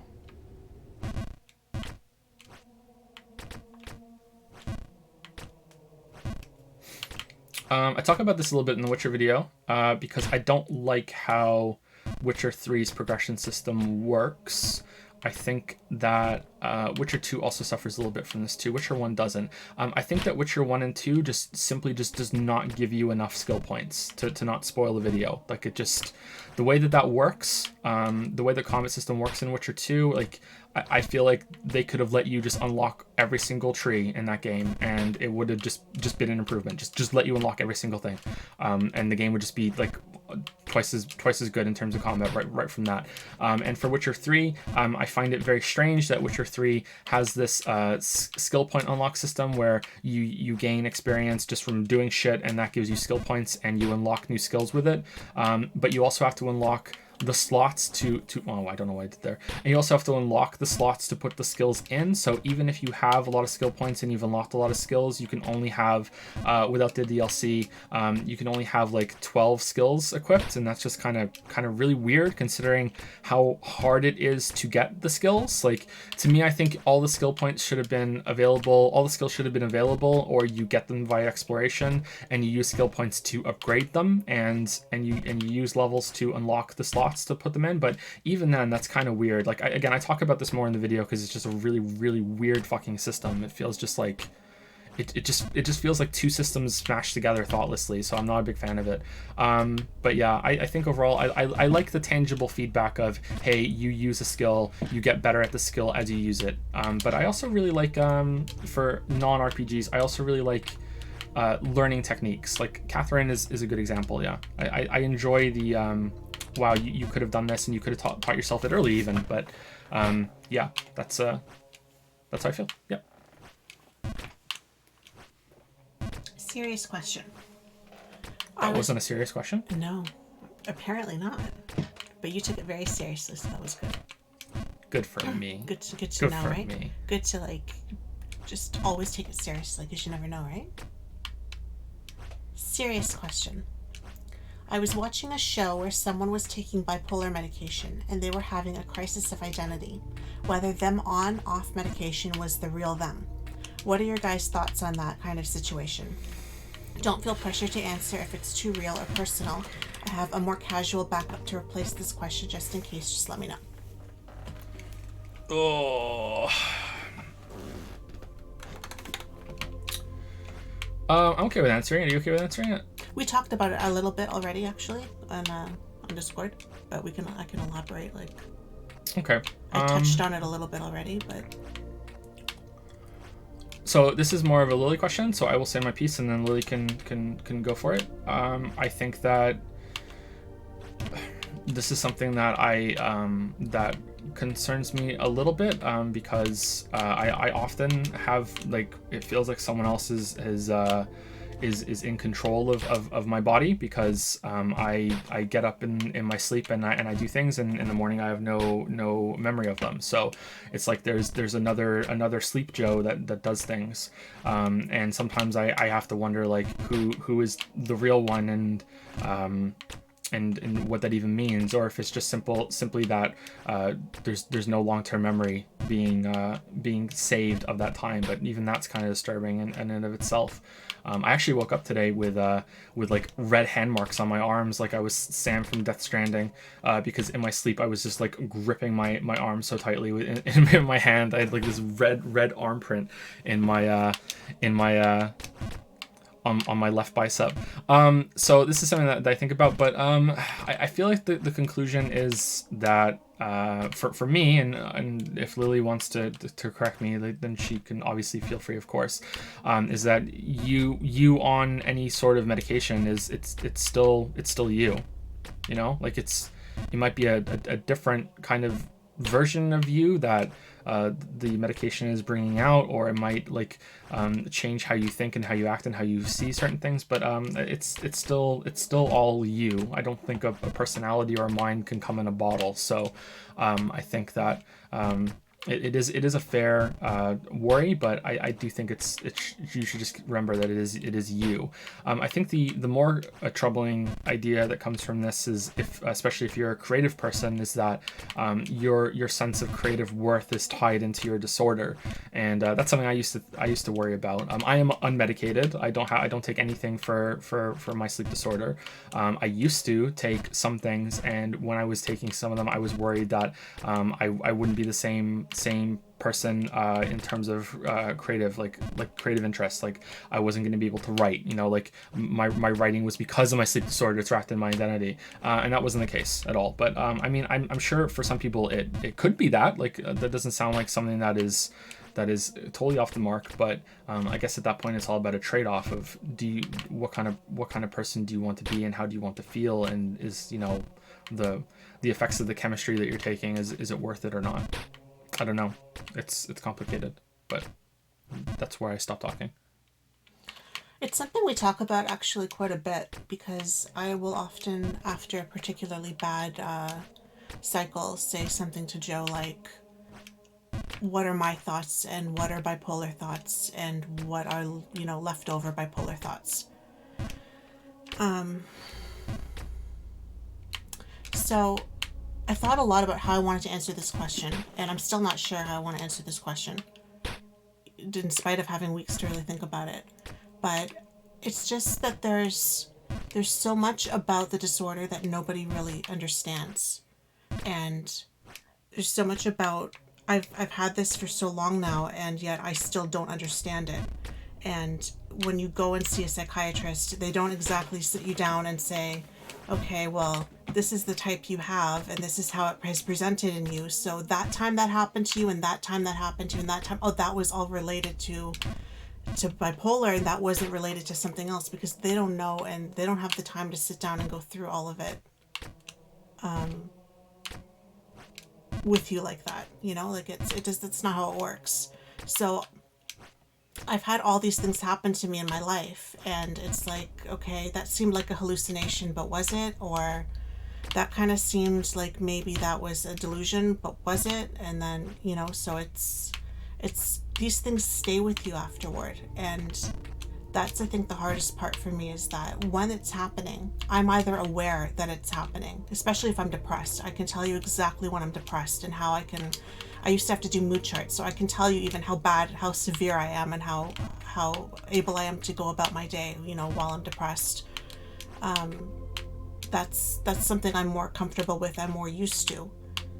And I can say, okay, that little voice that's telling me to go kill myself, that's not real, and that's not really you, that's the illness, and there's a chemical imbalance, and okay, that's just wait it out. And Joe is really good for that. Joe will always tell me if he notices that something's off with me, even before I notice it sometimes. And he'll remind me that, it's not real, and it'll pass, and it's not to be, because it'll stress you out. It'll really upset me sometimes when I get like that, because there's no actual reason in my life, and there's nothing that happened to me that makes me feel that way. It's like a switch. So it's one day I was fine, and the next day I'm not. I'm going to pause right now, because this is very important. Is it a full power jump to the right? Or is it a medium powered jump? I don't know. Oh my god, it's a full power jump.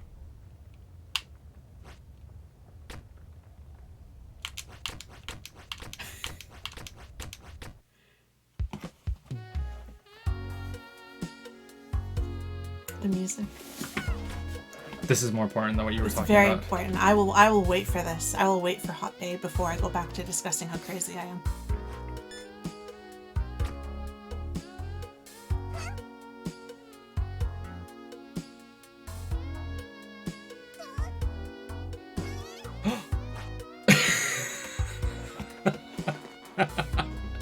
He looks up.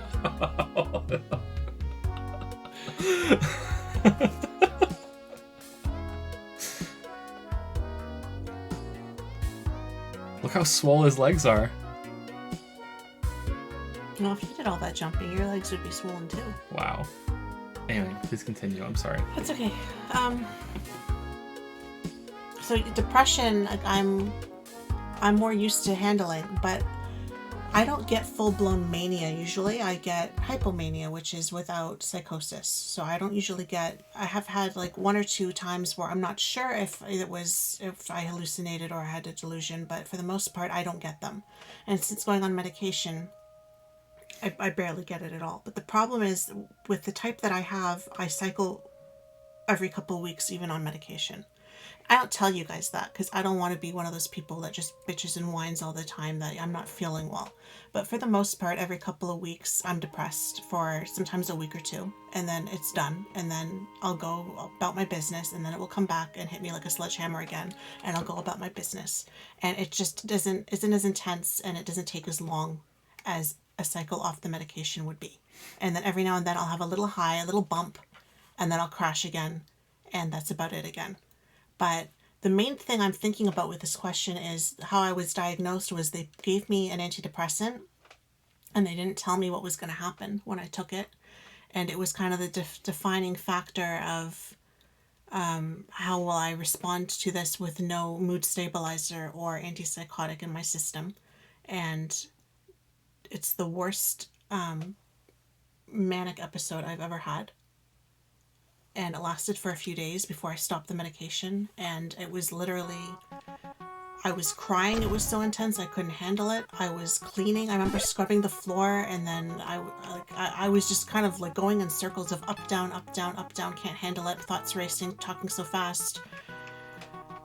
We went out. I had these paranoid thoughts that I thought people in the grocery store knew what I was thinking. And they knew that I was having this high. And they were all judging me for it. And like, it was just... That's medication does that to me if I don't have the right combination or the right balance. So is that really me?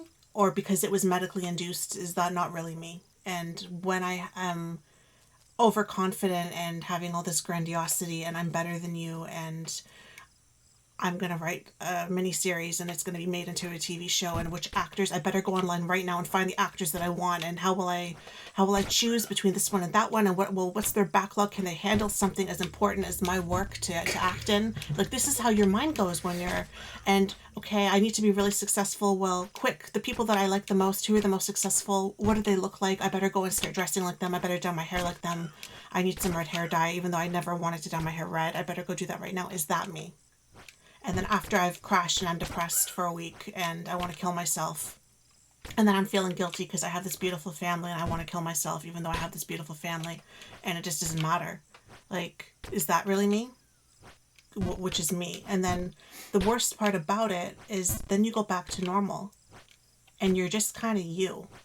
And it's like, you're grateful you're not depressed anymore, and you're grateful you're not that high anymore.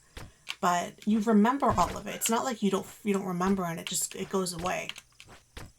So then you're thinking about all those things you were going to do, and you're kind of kicking yourself in the ass and going, okay, well, I should be able to do that now. I'm fixed now, right? I'm fine now. So I should be able to, okay, maybe it won't be made into a miniseries and maybe I don't need red hair, but I should be able to write this book, and get that published, no problem, right? That should be a snap. I'm not suicidal anymore. So it's like, you compare yourself constantly to these different versions of you. And it's kind of hard to tell sometimes where you end off. And I know intellectually that it's all me. And it's almost like different roles of you or different personalities that you might encompass or whatever. But it's just like those thoughts, like that confidence, was that me? Am I capable of that if I'm not manic? Because I'm not going to lie, there are times, most of the time when I'm up, I'm really anxious and I get really scared and I don't like it. So I want to come down, but I know when I come down that I'm going to crash and it's going to be really bad depression and I'm probably going to be suicidal again. Or at the very least, I'm going to really struggle to look after my family and to go about my life. It's going to be really hard. So who wants that? And then there's times when you're really low that you almost wish that you could have been high because you wouldn't be this low. You're always trying to find the good in wherever you are.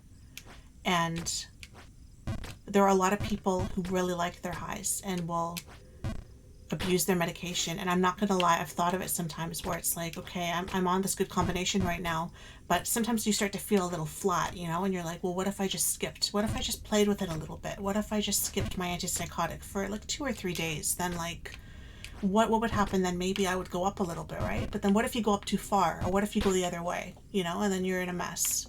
What was the reason that Stephen Fry? So Stephen Fry is bipolar. If you know who Stephen Fry is, he's a quite a famous British actor, comedian, host, that sort of thing. He says that he doesn't take his medication anymore because he doesn't like it, and a lot of people who are bipolar. He has a pretty good documentary where he goes and speaks to a lot of people who are bipolar, and that's what really made you realize that you had it, right? That's what I saw. Yeah. The Secret Life of the Manic Depressive. Yeah. By the way, someone asked earlier, like, why I don't take my medication anymore. It just wasn't doing enough for me. It wasn't really working. My medication was very, very light. It was just to combat daytime sleepiness. And the daytime sleepiness isn't really that big of an issue for me. My issue as with the sleep disorder is more about the insomnia. So they thought that maybe it could help if I was less sleepy during the day, that maybe I could sleep better at night, but it didn't work. So I just stopped taking it. It just wasn't worth it. And there was some other medication I was taking that was giving me like heart palpitations. So I just stopped taking that too. It just wasn't worth it. This was a long time ago though. Anyway, sorry, what was the reason why Stephen Fry said that he didn't want to take his medication? Do you remember? I think, wasn't it just that it made him numb? Flat? Yeah. On lithium, I was taking lithium and Wellbutrin for a while. Wellbutrin was what they put me on originally to diagnose me. And I was in a really good combination for like a year with the lithium, and then I unbalanced for like 6 weeks. My doctor was on vacation, and I was just in like a hypomanic state. It was functionable, like I could go to work. But after working like a 9-hour shift, I would rush home, you know, and I'd be walking, and it was winter, and I remember there was ice, and I was like trying to run through the ice because I had so much energy that I was just like, gotta do something about it. Thoughts racing all the time. Are they figuring out what's wrong with me at work all the time? Like, it was just so much anxiety.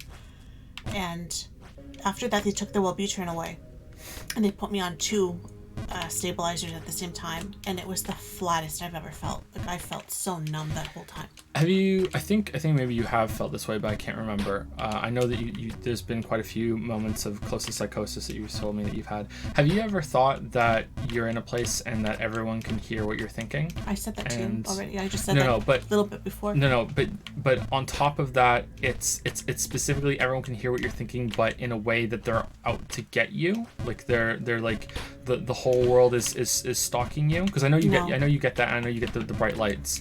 Okay, so you don't get that. So I didn't get that everyone was. I felt like they were judging me, and that they knew, and they were like. They were judging me. They were mocking me that I couldn't get my shit together. Gang it was stalking. That kind of feeling. That's it. Yeah. But I wasn't feeling stalked or like I was in danger. I just felt judged. Yeah, gang stalking. I recently found out about gang stalking, and there's a subreddit on Reddit of all places, where apparently there's a group of people who think that they're being gang stalked, and other people that don't think they're being gang stalked, but they want to encourage people, and it's it's really dangerous. Like they're sitting around just convincing each other, like, hey, yeah, you are being gang stalked. Here's the deal, and there's a real worry that they're gonna fucking get someone killed. Like they're like someone's gonna be like, oh shit, like this is a real thing now because of this support on of this gang stalking community. Be very careful with mental health support. I think you get too many like-minded people in one spot, and a few unstable people can convince another unstable person of many things. You have to be very careful with what you say and how you say it. That's why I love the internet, and I love how it can bring marginalized groups together, marginalized people together into a group, and they can like have a sense of solidarity, and they can work together to make life better for themselves, and hopefully eventually change society and have society be more accepting of them. But the problem is also there's a lot of people who are ill that can come together and just make themselves even more ill together. And it's wow, I was up there, wasn't I? And that's kind of scary. It's also scary that destructive groups can come together and they can end up feeding into each other, and it gets even worse. But that's a whole other thing. Yeah, but the numbness for me was. When I went to him and I said I want to have a baby, and this is when we're gonna try and have Finn, and I went to him and he said, well, you're on lithium, it's birth defects, you shouldn't be on medication. So instead of suggesting something else, which I still don't understand, he's just said, we're gonna taper off your medication and you're just gonna go without the medication for the pregnancy. It's better for the baby. And I was so numb from the lithium and the other medication that I was like, yeah, let's do it, because like I actually wanted. I knew what they felt like, and yet it was still better to me than the kind of numbness of what I was already taking. And then when I was halfway, I stayed off of it until I was like 6 months pregnant with Leo, and then my doctor, who was looking after me for the pregnancy, wasn't even a psychiatrist. He said to me, "You need something, and your mental health is really suffering, and it doesn't have to be, and it's going to be worse after the baby's born when you're not sleeping and stuff. So there are other things you could be taking right now that are safe, and that's what I've been on ever since, is this new combination of medication that was safe to have while pregnant. And they've played with my dosage a bit over the years, but like I said, it's not working perfectly anymore. I still cycle on it, but it's more or less manageable, and I'm scared to play with it too much or try something new and then have to go through the whole process again of finding something that might work for me when this is still technically, I do still see improvement. So for all of you out there who might be thinking about taking medication and you're not sure, or you're scared of that, I'm gonna feel so numb, I'm gonna not feel anything anymore, I'm not going to feel like myself anymore. There's so many medications and combinations and dosages out there that I wouldn't worry. And worst case scenario is you try something and it's not working out for you, then you go back and you say, this isn't working for me, I want something else, or I don't want anything.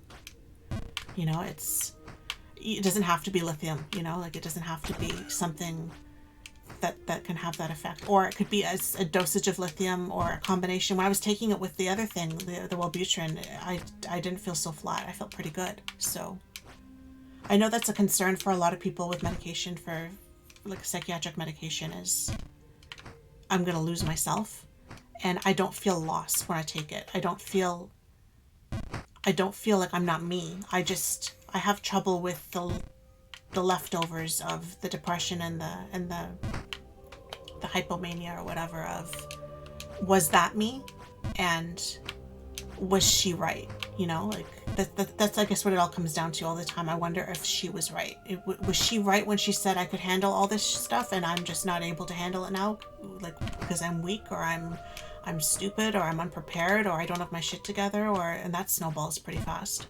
Or was she right when she said that everything is shit and you're a terrible mother and you're a terrible person and everyone hates you and why are you here? Was she right? Or are neither of them right? Or are both of them right? Or, like that's I guess for me, for the question, that's the hardest part, are my thoughts. Which one is the real one? Because they go against each other a lot.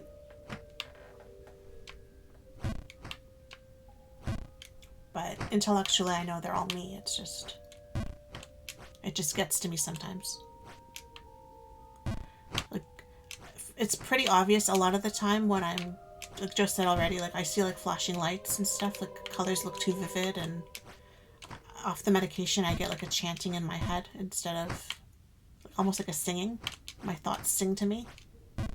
So it's pretty clear most of the time when I am having an episode, but there are a lot of times where I start to, my hands start shaking, or my legs start shaking, or I start talking really fast, or I guess I get this kind of look to me or whatever that Joe can tell before I know that it's coming, that it's starting.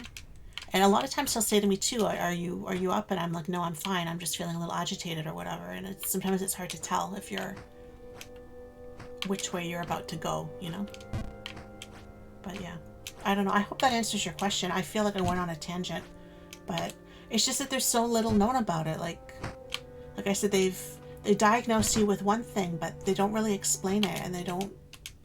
I think that's the problem with all sort of invisible illnesses like you and I have. I don't consider narcolepsy a mental illness. I don't know what it would be apart from just calling it a sleep disorder.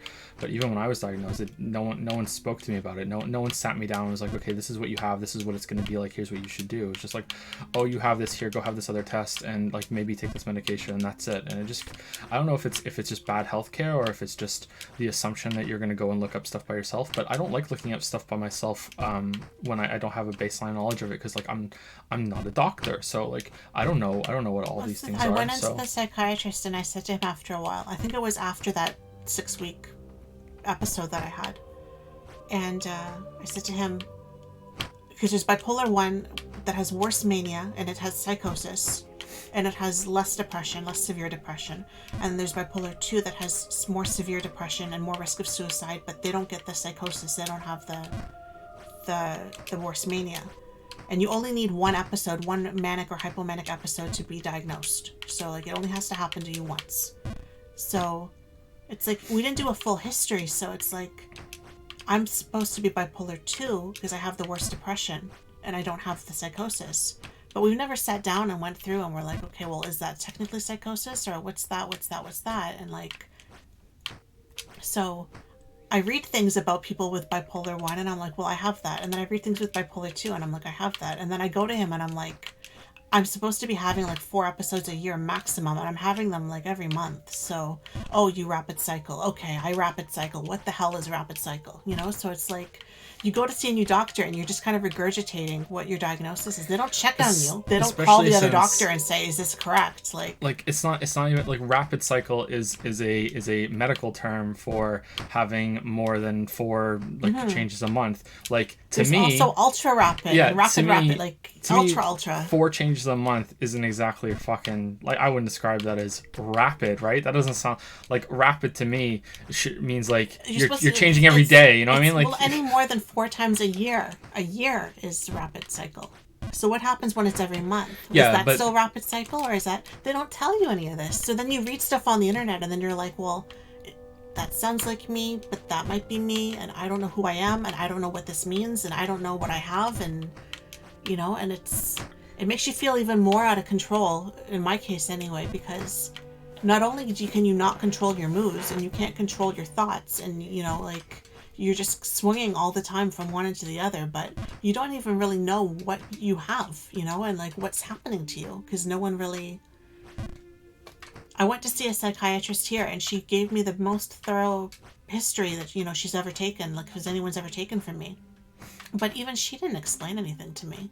And she just kind of nodded when I would say things and made her notes and said to me, "What's your prescription you're on? Can I see the bottles?" And I gave her the bottles and she said, "Okay, I'll see you in 6 months. Like, call me if you need me, but in the meantime, you're pretty stable right now, so, you know, go about your business." So that's, you know, that's pretty much how it is here for mental issues, you know. My other psychiatrist was the same, so you'd go in to see him, you'd wait like an hour to see him, and then you'd be in there for 15 minutes and he'd say to you, "Have you been depressed? Have you been suicidal? Have you had any mania? Okay, let me write you, is there anything you want to talk about?" And usually there wasn't, because what do you talk about when you're being rushed through like that? And then here's your prescription and I'll see you in however many months, you know. So it's a bit confusing. Yeah, and the what I meant by the rapid cycling thing is also that the medical term makes it sound like a lot different than what those words typically mean, right? So without the explanation, it's like it's a real confusing kind of thing when they don't go into it. Someone said something about how they... Oh, there was something I wanted to say, but I saw it before. Someone said something they were on medication and it made it worse for bipolar. I don't know. I didn't see that. It was quite far up. Hold on. Here you go.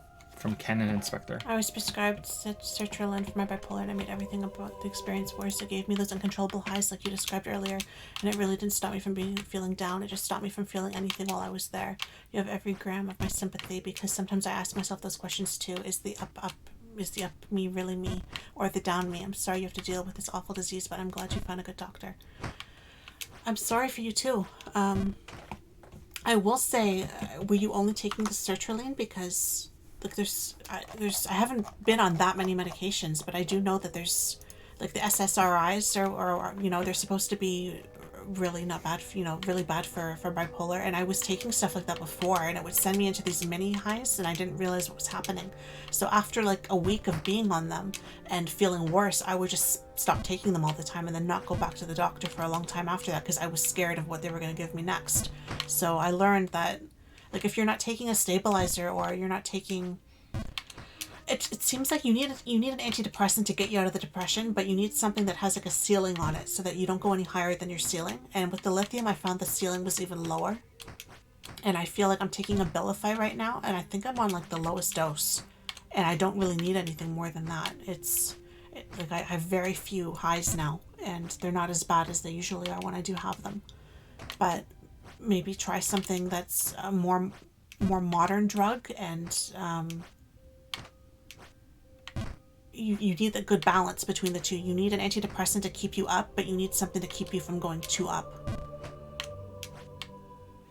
So they told me I was bipolar since I'm professionally diagnosed, but he gave me such an yeah. I don't know about those two. I didn't take those two. I would switch doctors, or I would at least get a second opinion. And I would be honest about it. I would go in and say, I'm feeling worse than I was feeling before. And you just, yeah, I'm reading what you're saying. Heart medication interacts badly. Yeah, you need to find something that goes together well, that fits. You know, that's all it really is. It's just.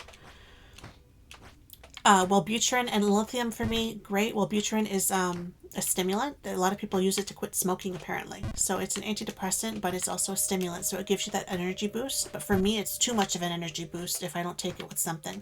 With lithium, good. Lithium and lamotrigine, very, very bad. Very, very, very bad. Like, I felt worse on that than on anything. And then now Wellbutrin again and Abilify. And Abilify is a newer drug.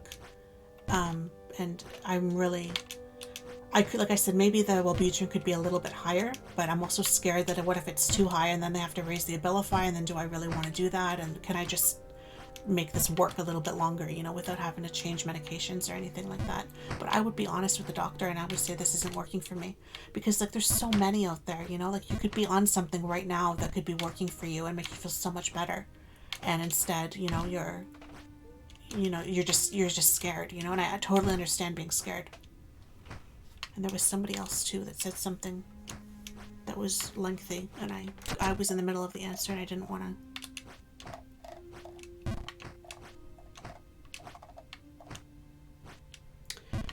Saris Perilla. Lily, I have been struggling with depression since I was 10, and you don't know how inspiring it is to see someone who struggles with mental illness have such a beautiful life. Most success stories treat mental illness like something that they have gotten over, but the fact that you still live with it brings me a lot of hope for the future. I hope I can live like you someday, and that you can keep living your life. Thank you so much for saying that. And it's a nice comment. It's a very nice comment. And it's something that doesn't go away. It becomes part of who you are, and it becomes part of how you live your life, but it can become very manageable.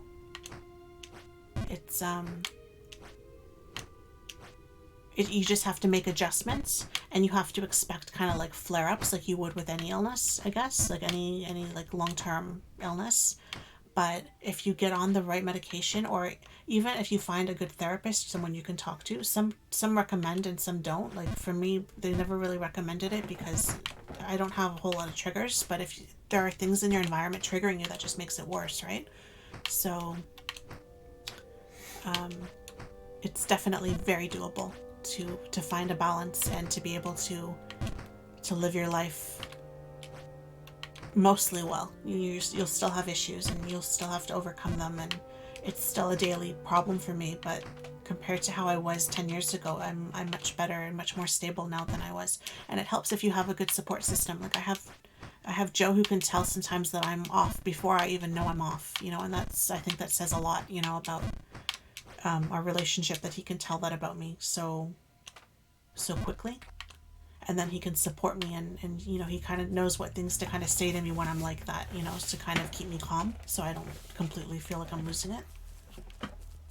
But having kids is like the worst and the like best thing that ever happened to me, because I have to get up and I have to live now, you know. I can't, and I don't want them to see me upset, and I don't want them to see that I'm struggling, but at the same time I can't hide it either. So I've had to kind of find a balance between them, you know. Like Finn understands that I'm sick sometimes, you know, and he's very, very sweet about it and very supportive. He's a good boy. You know, he's only 4, and he'll come and he'll give me hugs and like tell me he loves me, and you know, like stuff like that. He's a very sweet boy.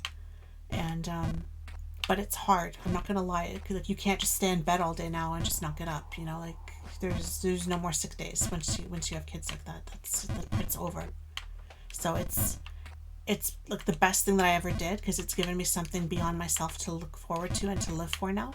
But at the same time, you're committed now. You know what I mean? Like there's no easy out now, you know, or no easy. I'm just not gonna live today. I'm just gonna exist. You know.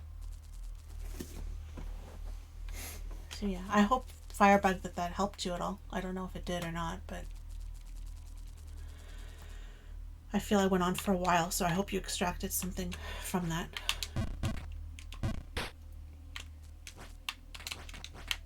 And if you're ever in a similar situation and you want to send me a message asking me something specific about medication or bipolar, you can do that. I don't want to be back here. No. Like I said earlier, I'm not a counselor and I can't help everybody as much as I would love to. And I didn't have a whole lot of help myself when I was younger, so that's what it is. It's that I want to help everybody, you know. It's just I just can't help it. It's if there's something that I could do that makes listening, you know, that would make me help them, then I don't want to say no. But bipolar is something that I can say for myself at least.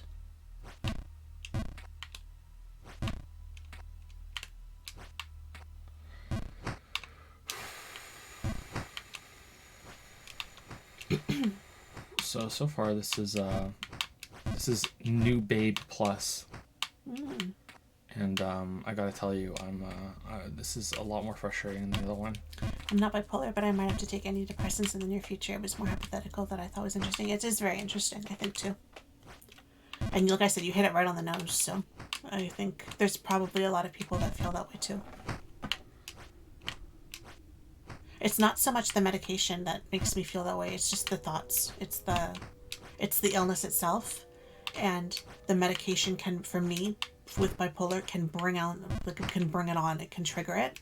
So I would say antidepressants I've had a good experience with overall, as long as it's the right dosage and the right combination for you. And if it's not, you just keep trying until you find one.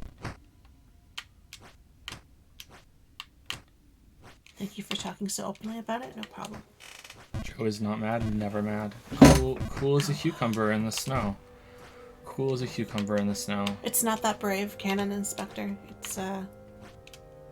Thank you for thinking it is, but it's way harder to talk about it at the beginning, and it's way harder to talk about it with people face to face and stuff and in real life. And it's not as scary sitting here right now talking to 400 plus people and just reading your comments and just being in a safe room in my safe house in my safe city. You know what I mean? Like it's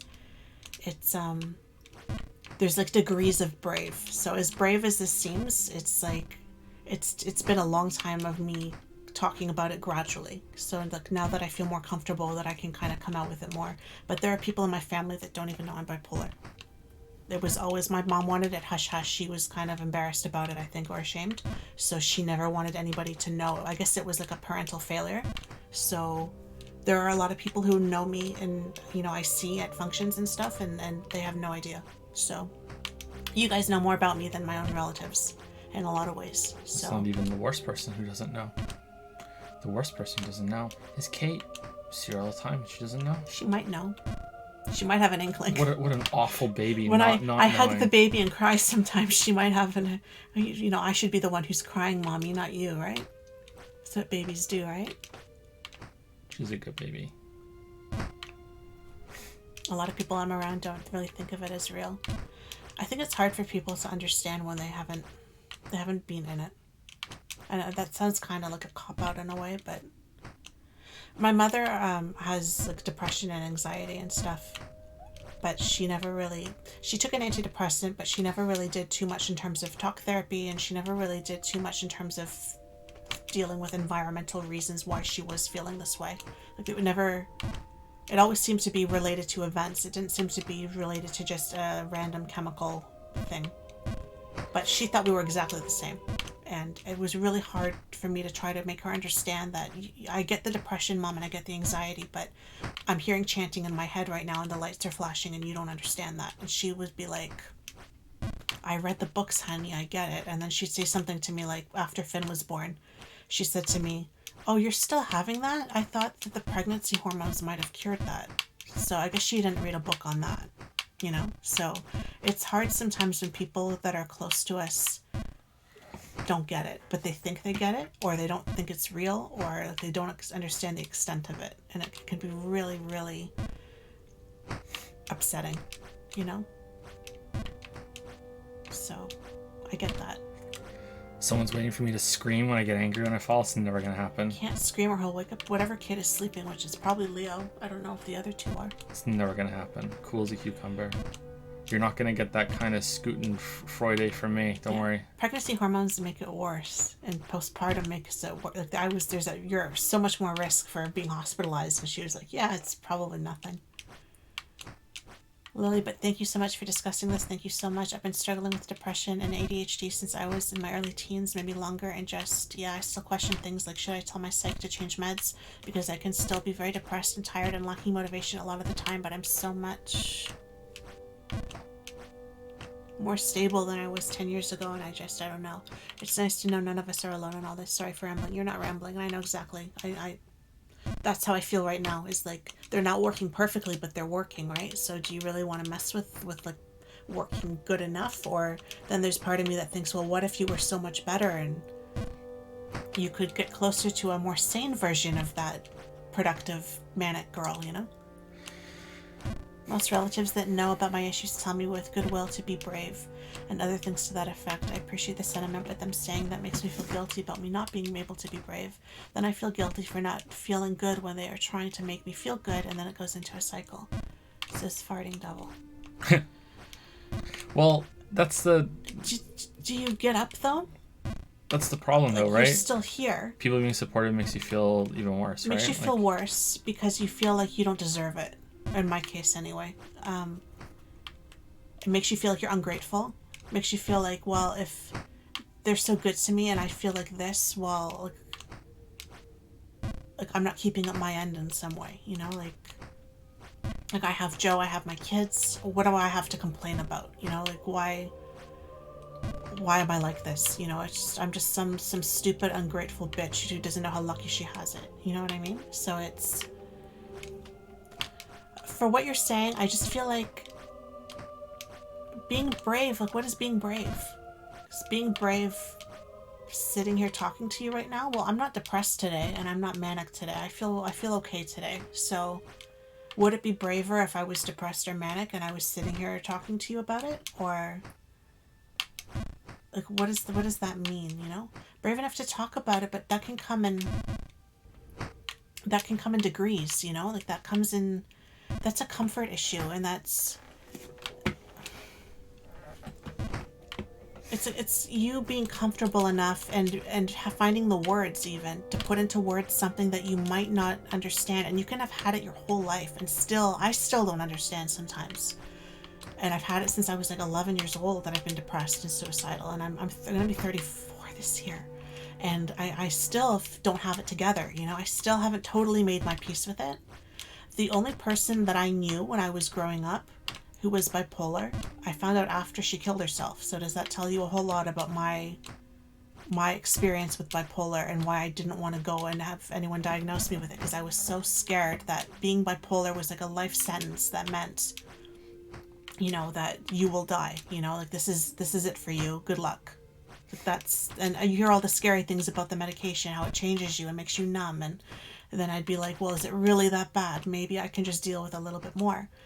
What is being brave? You know, was it brave of me all those years to not talk about it and to not get help? Or was that just me being scared? Was that me being stupid? Was that me being like, what was that? Like, being brave, I think, means something different to everybody. And I think it comes degree by degree. And I just feel like if you got up today and you're here right now and you're living your life every single day and you're doing your best, that's pretty fucking brave.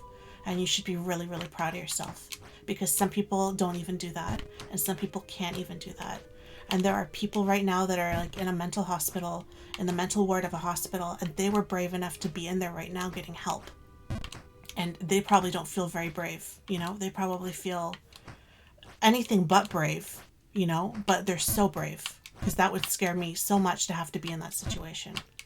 So if you don't think you're brave and you're dealing with bipolar, or I saw someone has an eating disorder who had an eating disorder, you're depressed, you're anxious, you're self-harming, like you have an alcohol or a drug problem, like you're coming, it doesn't matter what you have. It's all the same. If you have a sleep disorder and you can't sleep every night and every night is just the same thing, you're so brave.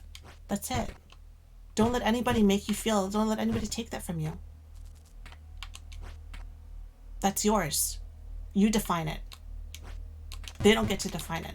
They can define their own life and their own problems. That's all I have to say. I guess that's how I feel. I feel you're very brave. You should be very proud. Good job.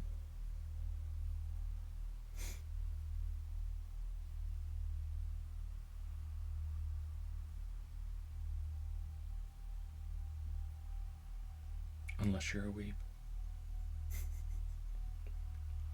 Well, that's a whole other thing, isn't it?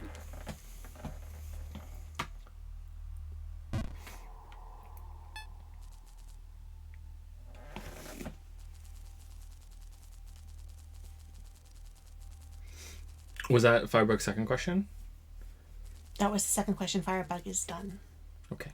You're done. You're done. You're done. It's a Lily stream now. Did you see someone say that? It's a Lily stream now. Yeah, Lily went on a rant, so It's okay. it became a Lily stream. These streams are as much yours as they are mine.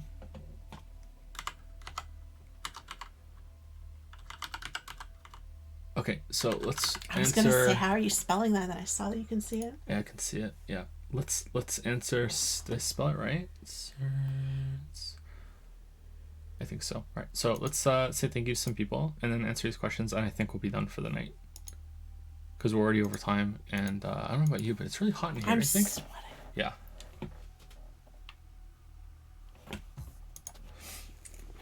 So I think it's just 3, starting with Athena. Thank you, it's just Athena for the 500 bits. Tifa or Aerith, and yes, it's Aerith Boomer. Wow, how dare you call me a boomer? Back when it came out first time, it wasn't Aerith, it was Ares when I played Final Fantasy VII. I like both, but I think I would probably be slightly on the side of Team Tifa. I think I prefer Tifa overall to Aerith or Ares. Just too many nice memories of Tifa to deny. Sorry. I think it's pretty split between the two of them, right? Thank you for that question on the bits. It's just Athena. Thank you, Double Chris P. #bacon for the 913 sub with Hoy. Hoy, Double Crispy, thank you very much. Happy New Year. Should still be saying that. Yeah, probably. Thank you, Shadow Yuri, for the 12-month resub. Welcome to the 1 Year Club, Shadow Yuri. My neighbor woke me up by having intercourse with a robot from the 80s, so I finally catch your stream and share my sub message. Love you, miss you during your break, heart. Thank you, Shadow Yuri. Welcome to the 1 Year Club again, and Happy New Year. And why is he having intercourse with a robot from the 80s? Is it a Dalek? It's not something you hear every day, you know? Yeah, it's not. If you scream, you can have my child.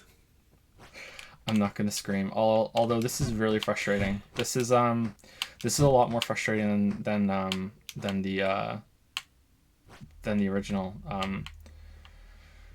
There's just something really, really bad about not being able to move to plan your jumps. It seems very like they're amping up the frustration on purpose, which, you know, that's the whole point of the game, right? But yeah, this is pretty bad.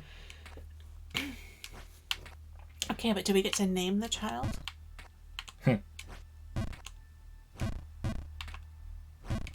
last but not least on my list is Ethan Mathu for the new sub right now. Welcome to Dragon's Den. Welcome to the Rub a Dub sub club, Ethan Mathu. Clawfist. So we're going to answer Surplexius' questions, and if there's a quick one on Patreon, we'll go over to Patreon real quick and we'll answer that one. But you know what? Actually, I think we're going to be done. Sorry. Like, we just answered Discord questions today because some of them ended up being quite long and heavy. So we'll answer this one and then we'll next come week back. We'll just be all Patreon. Yeah. So whenever you're ready, Lilybell. Surplexiest? Yep. Maybe? Yep, that's it. Hey Joe and Lily, trying to write up questions after playing on the J Andy Minecraft server for about 12 hours, so forgive me if this is poorly put together. I'm glad you're enjoying the Minecraft server. I started watching your content after you were on TB's podcast back in the day, and since then I haven't seen you show up in anything else aside from when Internet Historian mentioned your Fallout 76 glitch video. I have been wondering what your opinion on doing guest appearances on podcasts and other crossover type content is. You are quite well spoken and you play research a lot of games, so I think that you'd make a great guest on gaming podcasts. Is that the end of the question? Well, it's another unrelated question, so okay. We'll stop there. All right. So I was pretty uncomfortable on the Cautional podcast. I think that's pretty clear if you go and watch it. Like, I was very, very, very much out of my element. I do regret. Okay, can I say this? I think I could say. No one said I couldn't say this. So, when you go on the Cautional podcast, which it might be completely different now that Jenna is running it. You know, like we all showed up in the in the program, and you know it was just me and TB briefly together at the beginning before Jesse and Dodger showed up, and there was a lot of like mic checks and everything like that, and like Jesse and Dodger showed up like really like right before we went live, pretty much, you know, like they made like 5 minutes or so before. That's how I remember it anyway. Like it was like there was a little bit of, hey, like, nice to meet you, blah blah blah blah blah, and then it's just like right into the show, and it's just kind of like, whoa, holy shit, you know what I mean? Like so it was quite uncomfortable. I think for what I went like first kind of podcast ever, I think that probably was too high profile, and I was really out of my element, and at the end of it, when it was all done, like because like Jesse and Dodger just left immediately too, you know. It's just like because TB has some like had some like post show stuff to finish up, but it's just like, okay, like I have to go to this, I have this thing next, and this other thing I have to get to is like, okay, bye. It was just like a whirlwind, kind of like, whoa, okay, like there's no like come down at the end or anything either, and I was like in this position where I was like, okay, do I just leave too? You know, like, is that what happens? Do I just go? And I don't know. I feel like that kind of awkwardness has kind of stayed with me a little bit afterwards, where I'm just, I don't know. It's not something I'm really comfortable doing, and like the whole thing we spoke about last week about, like, you know, should people even listen to me, blah blah blah blah. So it makes it hard to seek that sort of thing out. There have been offers I've had like multiple times to go on different podcasts. Oh shit, Internet Historian even wanted to do something with me. Fuck, I should message him about that. I've spoken to him since then too. Fuck. I told him I would speak to him about it after like I could stream again, and I didn't. Shit. Anyway, so I'll talk to him about that. And like just little things like that. I don't know, like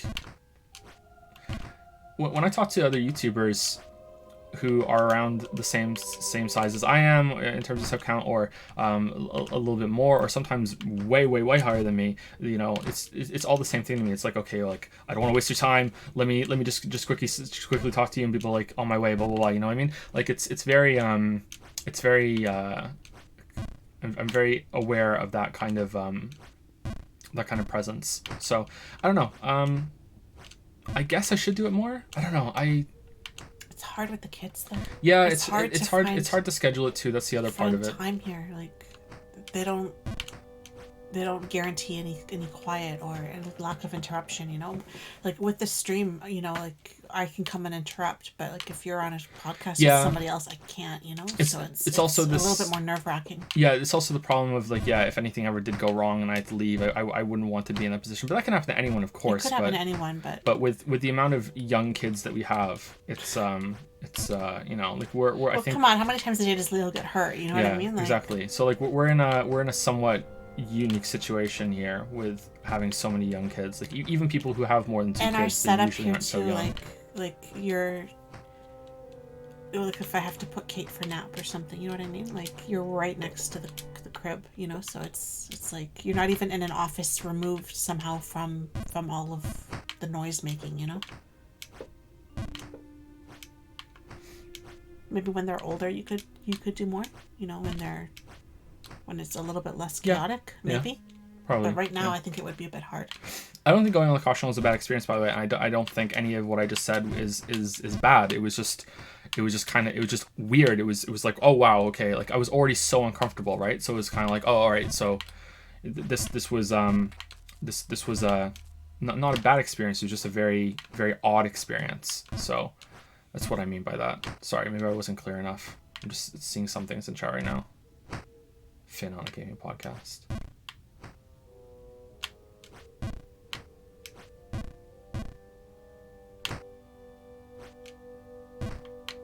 Yeah, but maybe. I would like to have my own podcast.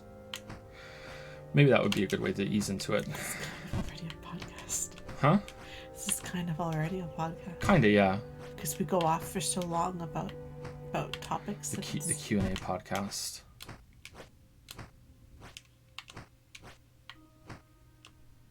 Maybe we should stop the Q&As and just do a podcast instead. Maybe.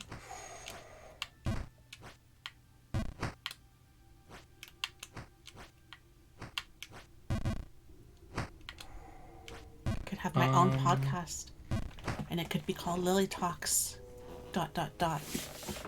and Talks.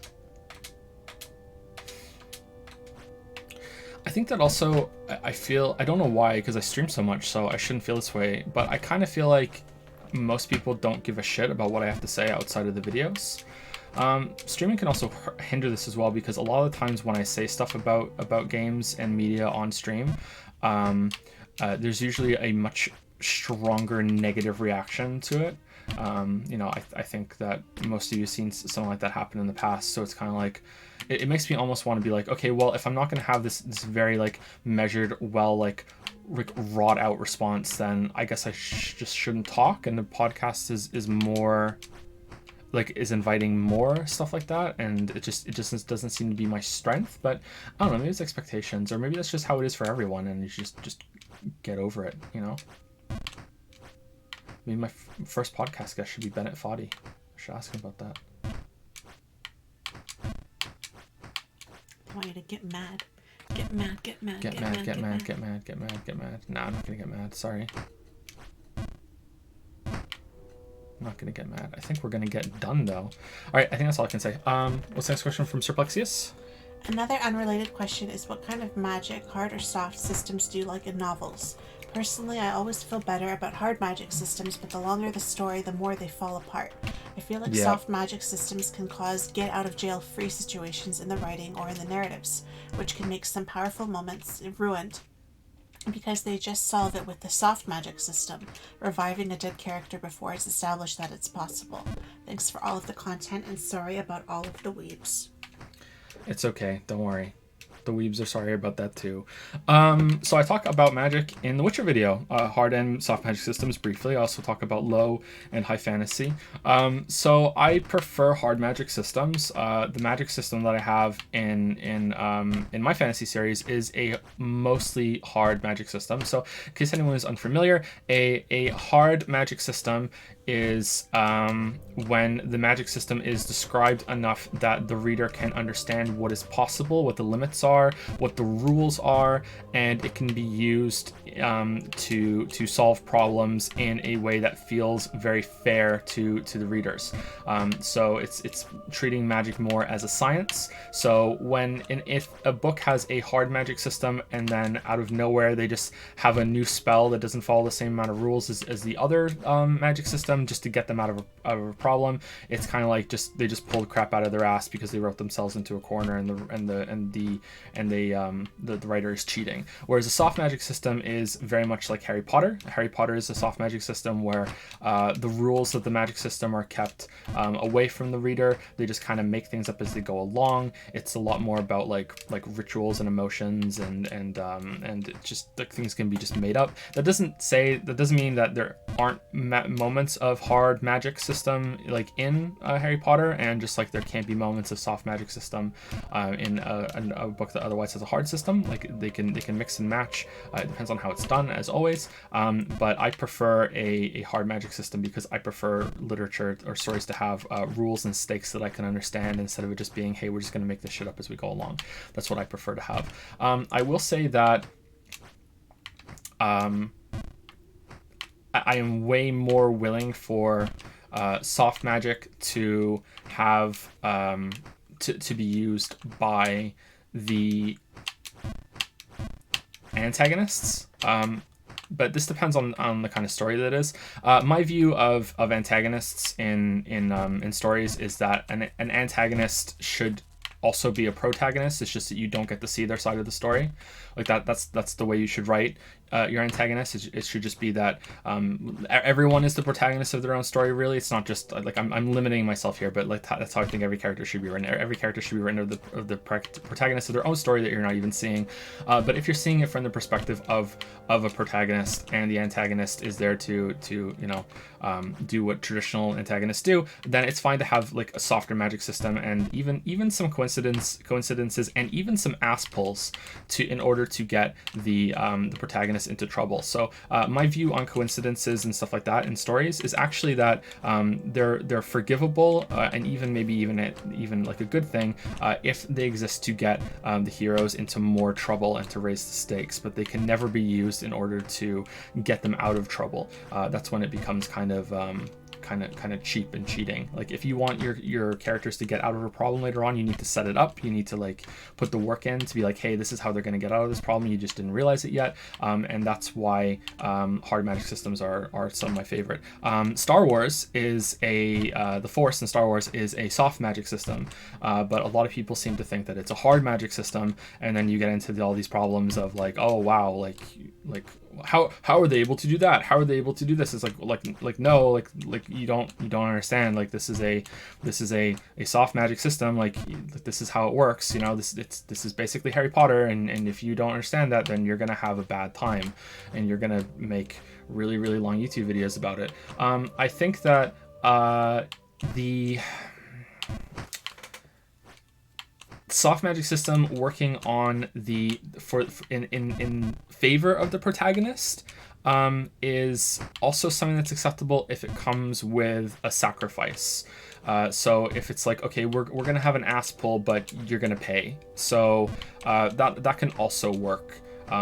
So there are different ways to do it, but this is more talking about like genre fiction and stuff, and it's interesting. I really like genre fiction, but so there's gonna be some amount of cheese into it, of course. But yeah, that's how I view magic, and I prefer hard magic systems. What do you think, Lily? I don't really I don't have enough experience, I think, with like the witch stories and stuff that I read are they soft? Pretty soft, yeah. Yeah. It's more like there's a character who happens to be a witch. You know, it's not about like the whole world and how it works, and you know, it's a witchy Mary Sue. You know, like and that's what I like about it. It's simple. I think you can't call them Mary Sues anymore. No, you have to call them Rays. But I haven't seen enough Star Wars. I don't make the rules. Mary Rays or just just Rays? Yeah. Witchy Rays? Yeah, they're just called Rays. Well, you know, these beautiful, intelligent, successful, you know, amazing women, but they happen to be witches. You know, like those are the kind of witches in books that I've read. Are they sexy witches? Of course. Oh, nice. Where are these books in the house? Or they're like Anne Rice's witches. But even that didn't establish the world. It was more in a historical context. Like as you went generation by generation, there was like each witch, and how she fit into that time period pretty much more than in the world of their making. So yeah, I don't think I've read anything that's like hard magic. Hard magic, yeah. I think everything's been soft that I've ever read. It's quite rare. It's really hard to pull off because you want it to come naturally, and you don't want to overload the reader with a bunch of like, here's how the magic system works, blah blah blah blah blah. And the problem is that if you don't do that at the beginning, then you can't really use the magic without it appearing as a soft magic system until later on in the story. It's like without that big huge dump at the beginning, it's like, well, okay, well I can't have magic until it comes out slowly. So your books were soft magic, right? No. Your books were hard magic? Because I read them. Mostly hard magic, but the magic system in those books is barely explained. I didn't feel like it was like a big dump though. I felt like because there's hardly any magic in it. Because it came, like, I felt like it came gradually. Maybe if, like, you had have finished it, I would have felt that way. Because where it was going felt more like you were going to get into that. I was trying to make it a hard magic system without a big dump at the beginning. And even then, there is kind of like a dump of how it works at the start, despite my best my best efforts otherwise for it to work. In my magic system, wizards and sorceresses and everything have to like grow crystallized tumors inside their own bodies in order to have sources of magic walking around with them all the time. And some of them take that really, really too far, and other ones, like, you couldn't even tell if they want to have the tumors in their bodies or not for to have a source of magic, because there has to be a physical source of magic for them to draw from. They can't just be like, woo, woo, woo, woo, woo, woo, here's the magic. Like they have to have, like, it's all about, like, energy and having the energy on hand. So, like, my main character, like, just carried around gemstones in like a pouch, and he had there's some, like, a material called solite that is sort of like a metal battery for magical power, and you can make stuff out of it, and it can store a large amount of power in it. But necromancers specifically, or especially like to put like tumors in their own bodies to carry on large amounts of magic, that sort of thing. I wanted a magic system that was like obeyed the laws of thermodynamics, like, as much as possible. So yeah, but there's not much magic in that series because it's Wizard and the Dragon, and then it's Monster Slayer series 1 and 2, and that's just like Kate for the whole thing, right? Mm-hmm. Who I now have to rename. And Kate's the main character of Monster Slayer, and she's kind of like Geralt, actually, which is weird, realizing that. Yeah, she's kind of like Geralt, and yeah, but now I have to rename the name because now we have a daughter named Kate, which is a shame because I really liked having that character named Kate. Oh well. You don't have to, like, I don't know. No, it's weird. It's weird. I mean, there's a character named Leo. He's just a very minor character. Yeah, he's a minor character. He dies right away. Spoilers for my own book.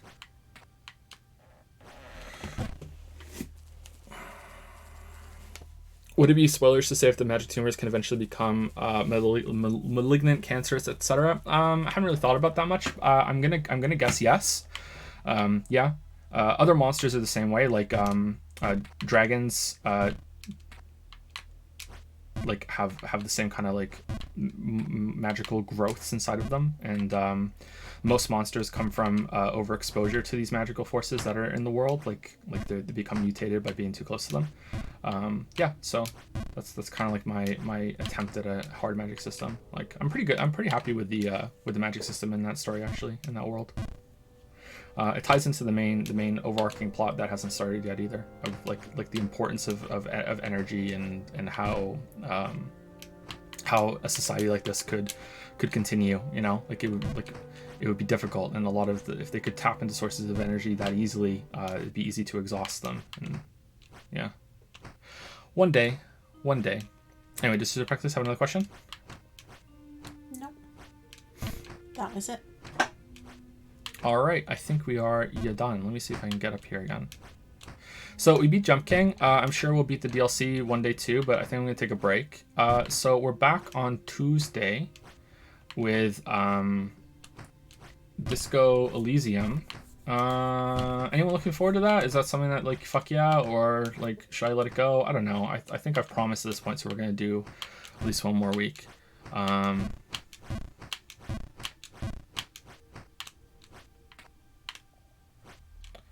So we'll see how that goes. I just want to get to the next screen so badly. All right, next time I fall, we're done. I just want to get to the next screen so badly. Like, what's up here?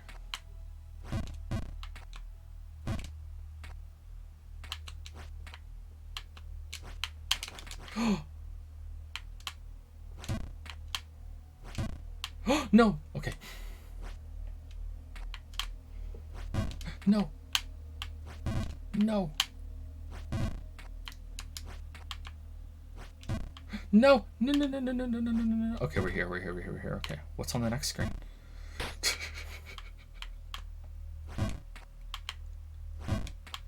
Disco Elysium took me 22 hours and I did every side quest. It's not that long. Oh, everyone says it's way Someone longer else than said it that. would take all of January. Yeah.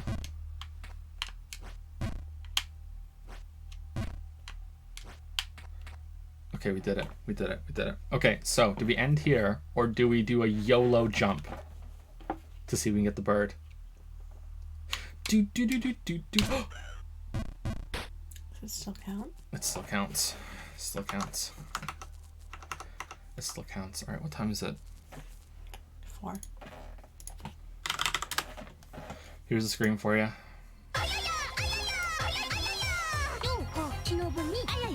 Yeah.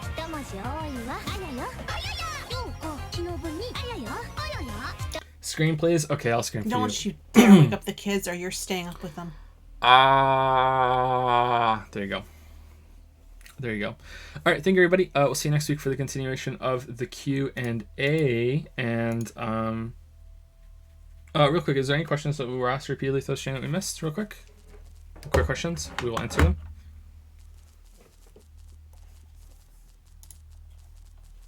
Did you think someone will just come through? Thank you, JTank27, for the 513 sub. Thank you very much, JTank. Subbing right at the end. Hope you're aware that we're just about to end. Sorry if not. Thank you very much.